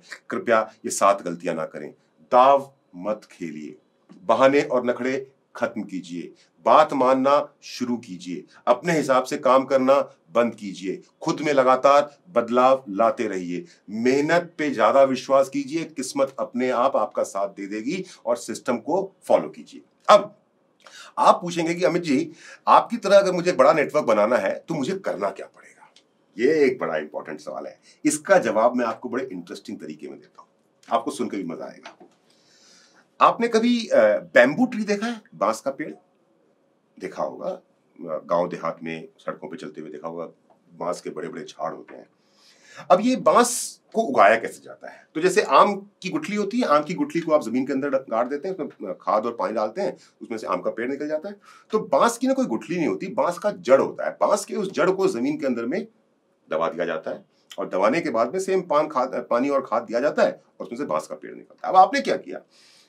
आपने जमीन के 2 टुकड़े लिए, एक टुकड़े में आम की गुठली रोक दी और एक टुकड़े के अंदर में बांस की जड़ को आपने गाड़ दिया। अब दोनों ही टुकड़ों पे आप पानी और खाद डालते हैं, तो 8-10 दिन के बाद में क्या देखते हैं कि जहां पे जिस जमीन के टुकड़े पे आपने आम का गुठली डाला था, वहां से एक छोटा सा पेड़ बाहर निकलता है और वो पेड़ धीरे धीरे करके बड़ा होता जा रहा है।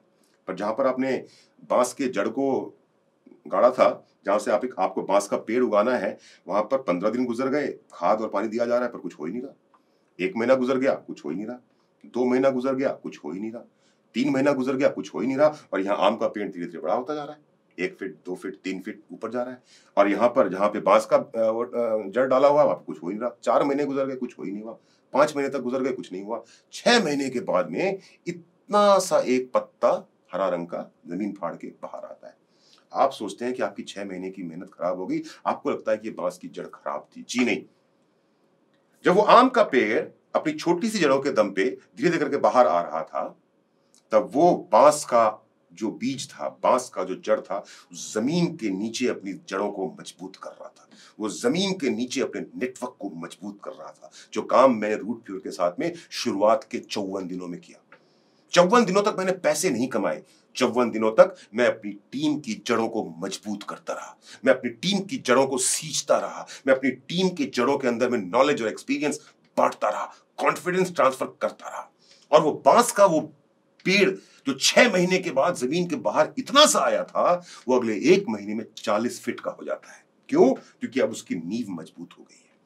ऐसे ही होता है नेटवर्क मार्केटिंग, ऐसे ही होती है डायरेक्ट सेलिंग। सबसे पहले अगर आपको अपना नेटवर्क क्रिएट करना है, सबसे पहले अगर आपको यहां पर एक बड़ा मकाम हासिल करना है, तो सबसे पहले आपको अपने नेटवर्क को सींचना पड़ेगा, जमीन पे उसको मजबूत बनाना पड़ेगा। और नेटवर्क को सींचने में, नेटवर्क को जमीन के अंदर मजबूत बनाने में, ताकि उसके ऊपर में एक शानदार इमारत खड़ी हो सके, समय लगता है, समय लगता है। मेरे जैसे पुराने नेटवर्कर को, मेरे जैसे पुराने लीडर को जब दोबारा अपने नेटवर्क को खड़ा करना पड़ा, जब दोबारा जीरो से काम करना शुरू करना पड़ा, तो मुझे 2 महीने लगाने पड़े। 2 महीने दिन रात झोंक दिए, और 2 महीने सिर्फ मैंने अपने दिन रात नहीं झोंके। उस 2 महीने तक जीत वर्मा भी अपने घर से बाहर थे, उस 2 महीने तक संजीव शर्मा भी अपने घर से बाहर थे, उस 2 महीने तक कमलेन सिंह गहलोत भी अपने घर से बाहर थे, उस 2 महीने तक विशेष कुमार भी अपने घर से बाहर थे, और हम पांचों लोग हिंदुस्तान के अलग अलग शहरों में घूमते रहे। उसके बाद जो लोग हमारे साथ में आए, हमारे साथ में सोहन जी आए, हमारे साथ में अभिनव जी आए, हमारे साथ में मनोज शर्मा जी आए, हमारे साथ में विजय मौर्य जी आए, श्यामधर मौर्य जी आए। अब क्योंकि हमने जड़ों को मजबूत करना था, कर लिया था, तो हम जब इन लोगों के साथ में काम करना शुरू करते हैं, तो हमने इनसे भी वही काम करवाया जो काम हमने किया। जड़ों को जितना मजबूत करेंगे, उतना विशाल नेटवर्क, उतना विशाल वृक्ष, उतनी ऊंची इमारत आप अपने नेटवर्क से खड़ी कर पाएंगे। आप सबने एक आवर ग्लास देखा होगा। पहले के जमाने में जब घड़ियां नहीं हुआ करती थी, ये घड़ियां या दीवार घड़ी नहीं हुआ करती थी, तो समय नापने के लिए एक आवर ग्लास होता था। आपने देखा होगा कांच का एक इतना बड़ा सा कुछ आर्टिकल जिसके अंदर में रेत भरी होती है, और जब आप उसको ऐसे पलट देते हैं, उल्टा कर देते हैं, तो उसमें रेत जो है एक हिस्से से, ऊपर वाले हिस्से से नीचे वाले हिस्से तक गिरती है, धीरे धीरे करके छनते हुए। इसको आवर ग्लास क्यों बोलते हैं? क्योंकि उसमें जो रेत है ना, वो पूरी की पूरी रेत को एक हिस्से से दूसरे हिस्से में आने में पूरे 1 घंटे का समय लगता है, इसलिए इसको बोलते हैं आवर ग्लास। ये रूट प्योर का बिजनेस भी आवर ग्लास की तरह है। आवर ग्लास की इमेज जो आपको मेरे स्क्रीन बगल में स्क्रीन पे दिखाई दे रही है, उसको अगर आप ध्यान से देखेंगे तो आपको ऐसे एक्स के आकार में दिखाई देगी। एक्स इस तरह से बना हुआ दिख रहा होगा आपको, एक्स, राइट। ये एक्स जो आपको दिख रहा है, इसमें देखिए एक ऊपर का पोर्शन है, ऊपर के पोर्शन पे लिखा हुआ है क्या? एफर्ट्स। और एक नीचे का पोर्शन है, और नीचे के पोर्शन में लिखा हुआ है इनकम। शुरुआत में एफर्ट्स देखिए कितना ज्यादा है, देखा है आप? ऊपर वाला जहां एफर्ट्स लिखा है, एफर्ट्स कितना ज्यादा है, मतलब बहुत मेहनत हो रही है, पर इनकम बहुत कम है, थोड़ी सी। मतलब क्या हो रहा है, जब मैंने रूट प्योर के साथ में दोबारा से काम करना शुरू किया जीरो से, और इसके पिछले करियर में भी जब मैंने दोबारा पहली बार जीरो से काम करना शुरू किया था, तो मैं खूब सारे प्लान दिखा रहा हूँ, खूब सारी मीटिंग कर रहा हूँ, रोज 10, 20, 25, 50 लोगों से बातें कर रहा हूँ, उनको कन्विंस कर रहा हूँ, लेकिन उसमें से 2, 4, 5 लोग ही मेरी बातें मान रहे हैं। उसके कारण मैं कमा रहा हूँ सप्ताह के 1,000 या 2,000 या 3,000 रुपए, राइट। तो मेहनत बहुत ज्यादा हो रही है, पर इनकम बहुत कम हो रही है। क्यों? क्योंकि आज मेरा नेटवर्क क्रिएट हो रहा है, उस बैम्बू के ट्री की तरह मेरी जड़ें मजबूत हो रही हैं, और धीरे धीरे समय के साथ में क्या होगा, आपके एफर्ट्स, जो ऊपर वाला कॉलम है, एफर्ट्स कम होने शुरू हो जाएंगे, एफर्ट्स कम होने शुरू हो जाएंगे, एफर्ट्स कम होने शुरू हो जाएंगे, और एक दिन आप रिटायर हो जाएंगे। लेकिन तब तक आपका नेटवर्क इतना मजबूत हो चुका होगा, तब तक आपका नेटवर्क इतना बड़ा हो चुका होगा कि आपके रिटायरमेंट के बाद भी आपकी इनकम पे कोई फर्क नहीं पड़ने वाला है। आप मेरे एग्जाम्पल से समझिए। देखिए, आपको स्क्रीन पे दिख रहा है मेरा रूट प्योर का पहला पे आउट का जीएसटी इनवॉइस। ये वो इनवॉइस है जिसके हिसाब से रूट प्योर मैनेजमेंट ने गवर्नमेंट ऑफ इंडिया को मेरी आईडी पे जो पे आउट मिला है, उस आईडी पे गवर्नमेंट ऑफ इंडिया को जीएसटी पे किया है। 14 अक्टूबर 2020 को मुझे रूट प्योर से पहला पे आउट मिला, जो पे आउट था मात्र 26,000 रुपए का। 26,000 रुपए का पे आउट था अमित मिश्रा का, एक ऐसा लीडर जो 12 साल से डायरेक्ट सेलिंग इंडस्ट्री में काम कर रहा था, एक ऐसा लीडर जिसकी वीडियो लाखों लोगों ने देखी हुई है, एक ऐसा लीडर जिसने लाखों लोगों को इंस्पायर किया हुआ है, एक ऐसा लीडर जो लाखों लोगों का रोल मॉडल है। और वो व्यक्ति, मैं जब जीरो से काम करना शुरू करता हूं, एक नई आईडी से, ग्रुप ए 0, ग्रुप बी 0, कोई नेटवर्क नहीं, कोई टीम नहीं, सिर्फ कुछ लोग जो 3.5 महीने तक दबाए गए और कुचल दिए गए थे, जिनके सपने खत्म कर दिए गए थे। उन लोगों के साथ में जीरो से काम करना शुरू करता हूं। पहला पे आउट आता है मेरा 26,000 रुपए का, तारीख 14 अक्टूबर 2020। काम करना शुरू किया, 54 दिन तक मैंने घर छोड़ा, मेरे साथ के मेरे भाइयों ने घर छोड़ा, पूरे हिंदुस्तान में घूम के मेहनत करते रहे, अपनी जड़ों को मजबूत बनाते रहे, अपनी जड़ों को सींचते रहे, अपने नेटवर्क को बड़ा करते रहे, लगातार दिन रात अपनी टीम को एजुकेट और इंस्पायर करते रहे, अपने टारगेट और अपने लक्ष्य के प्रति लगातार आगे बढ़ते रहे। पहले पे आउट के एग्जैक्टली 8 महीने और 14 दिन के बाद मुझे रूट प्योर से मिला मेरा 38th पे आउट, 38वां पे आउट। तारीख थी 30 जून 2021। आप सबने पोस्टर देखा होगा, जीएसटी इनवॉइस मेरे बगल में आपको दिखाई दे रहा है। 14 अक्टूबर का मैंने आपको इनवॉइस दिखाया था जिसके अंदर में मेरा पे आउट था मात्र 26,000 रुपए का। नेटवर्क के दम पे, अपने नेटवर्क को सींचने के कारण, लगातार मेहनत करने के कारण, एग्रेसिवली काम करने के कारण, रिजल्ट ओरिएंटेड काम करने के कारण, अपने लक्ष्य के प्रति सजग रहने के कारण 30 जून 2021 को वो अमित मिश्रा जिसने इस बिजनेस की शुरुआत बिल्कुल उसी प्रकार जीरो से की जिस प्रकार से एक नया आदमी किसी भी नेटवर्क मार्केटिंग कंपनी के साथ में काम करना शुरू करता है, उस अमित मिश्रा का पे आउट, मेरा पे आउट, आपके कोच का पे आउट, आपके अपलाइन का पे आउट 30 जून 2021 का था 11,60,87 रुपए। आज से 8.25 महीने पहले जब मैंने रूट प्योर के साथ में काम करना शुरू किया था तो मेरा पहला पे आउट था मात्र 26,000 रुपए का, और जब मेरा पे आउट 38th वीक में 30 जून 2021 को आया 11,60,87 रुपया, तो उस एक पर्टिकुलर पे आउट पे जो मैंने या रूट प्योर की मैनेजमेंट ने गवर्नमेंट ऑफ इंडिया को जो जीएसटी पे किया है ना, वो जीएसटी ही मात्र है 2,08,816 रुपए। फिर से सुनिए, जो टैक्स पे किया गया है, this is beside the income tax and advance tax. जो गुड्स एंड सर्विसेज टैक्स मेरे इस पे आउट पे किया गया है, वो goods and services tax GST है 2,08,816। दोस्तों, 26,000 से 11,60,87 रुपए। ये कहानी क्या सिर्फ मेरी होने वाली है? जी नहीं। जैसा मैंने कहा, रूट प्योर का पे आउट एश्योर्ड है, क्योंकि मैं एक पुराना लीडर हूं, क्योंकि मेरे पास में डायरेक्ट सेलिंग का एक्सपीरियंस थोड़ा सा आपके मुकाबले में ज्यादा है। तो मुझे 26,000 से लेकर के 11 लाख तक पहुंचने में 8 महीने लगे। लेकिन मैं आपके साथ हूं। जो सच आज मेरा है वो सच कल आपका होगा, पर आपको भी उसके लिए मेरी तरह काम करना होगा। आपको भी दिन रात एक करना होगा। मुझे यहां तक पहुंचने में अगर 8 महीने लगे हैं, तो आप अगर मेरी बातों को मानेंगे, आप अगर मेरे साथ कदम से कदम मिलाएंगे, तो आपको शायद 1 साल लगे, आपको शायद 1.5 साल लगेगा, या फिर मैक्सिमम 2 साल लगेगा। लेकिन जिस मकाम पे आज मैं पहुंचा हूं, उस मकाम पर मैं आपको लेकर के जरूर आऊंगा। पिछली इनिंग में, पहली इनिंग में कुछ गलतियां हुई थी मुझसे, और इसलिए इस बार मैं गलतियों की कोई गुंजाइश छोड़ता ही नहीं। इस बार अगर मैं किसी को गलती करता हुआ देखता हूं तो सबसे पहले टोक देता हूं। दोस्तों, बहुत लंबी छलांग मारनी है, बहुत ऊंचाई तक जाना है। इस टीम अमित मिश्रा को हिंदुस्तान में नंबर 1 टीम बनाना है। रूट प्योर तो नंबर 1 कंपनी बनेगी ही बनेगी, पर टीम अमित मिश्रा हिंदुस्तान की डायरेक्ट सेलिंग इंडस्ट्री के अंदर में नंबर 1 टीम बनाना है, और यही मेरा सपना है। यही एक सपना है जिस सपने को सच करने के लिए मैं अपना खून और पसीना बहाने के लिए तैयार हूं। ये एक ऐसा सपना है जिस सपने को पूरा करने के लिए मैं रोज 16-16 घंटे काम करता हूं। ये वो सपना है जो सपना बिना आपकी मदद के पूरा नहीं होगा। ये टीम अमित मिश्रा, ये ऑल ब्लैक एक दिन ब्रांड बनेगा। एक दिन इतना बड़ा ब्रांड बनेगा, एक दिन इतना बड़ा ब्रांड बनेगा कि आपको और हमको इस ब्रांड पे, इस नाम पे गर्व महसूस होगा। पर उसके लिए हमको और आपको अपने जीवन के कुछ साल, हमको और आपको अपनी कुछ मेहनत, हमको और आपको अपना खून और पसीना, हमको और आपको अपनी ईमानदारी, हमको और आपको अपने जज्बात इकट्ठा करने पड़ेंगे और झोंक देना पड़ेगा सब कुछ एक साथ इस भट्टी में, जिस भट्टी का नाम है रूट प्योर, जिस इंडस्ट्री का नाम है डायरेक्ट सेलिंग इंडस्ट्री, जिसमें आपका कोच हूं मैं अमित मिश्रा। वादा करता हूं आपको, आप मेरे साथ कदम से कदम मिलाइए। वादा करता हूं आपको, जो आपको सिखाता हूं वो सीखिए, और जैसा मैं करने के लिए कहता हूं वैसा आप करिए। वादा करता हूं आपको, एक दिन आपका नाम अगर मुझसे बड़ा नहीं होगा तो हक होगा आपको कि आप मुझसे जो मर्जी वो सवाल पूछ सकते हैं, और मैं सर झुका के आपके सभी सवालों के जवाब दूंगा। आई होप मेरी बातों से आप इंस्पायर हुए होंगे। आई होप मेरी बातों से आपको ये बात समझ में आई होगी कि एक नई शुरुआत और शानदार शुरुआत, एक शानदार कंपनी के साथ और एक शानदार लीडरशिप के साथ आप किस प्रकार कर सकते हैं, और जो कहानी आज मेरी है वो कहानी कल आपकी कैसे हो सकती है। बाई चांस मेरी किसी बात से किसी को बुरा लगा हो तो मैं माफी चाहता हूँ। मेरा इरादा सिर्फ अपने विचार आप तक पहुंचाना था। मेरा इरादा अपने विचार अपनी टीम तक पहुंचाना था।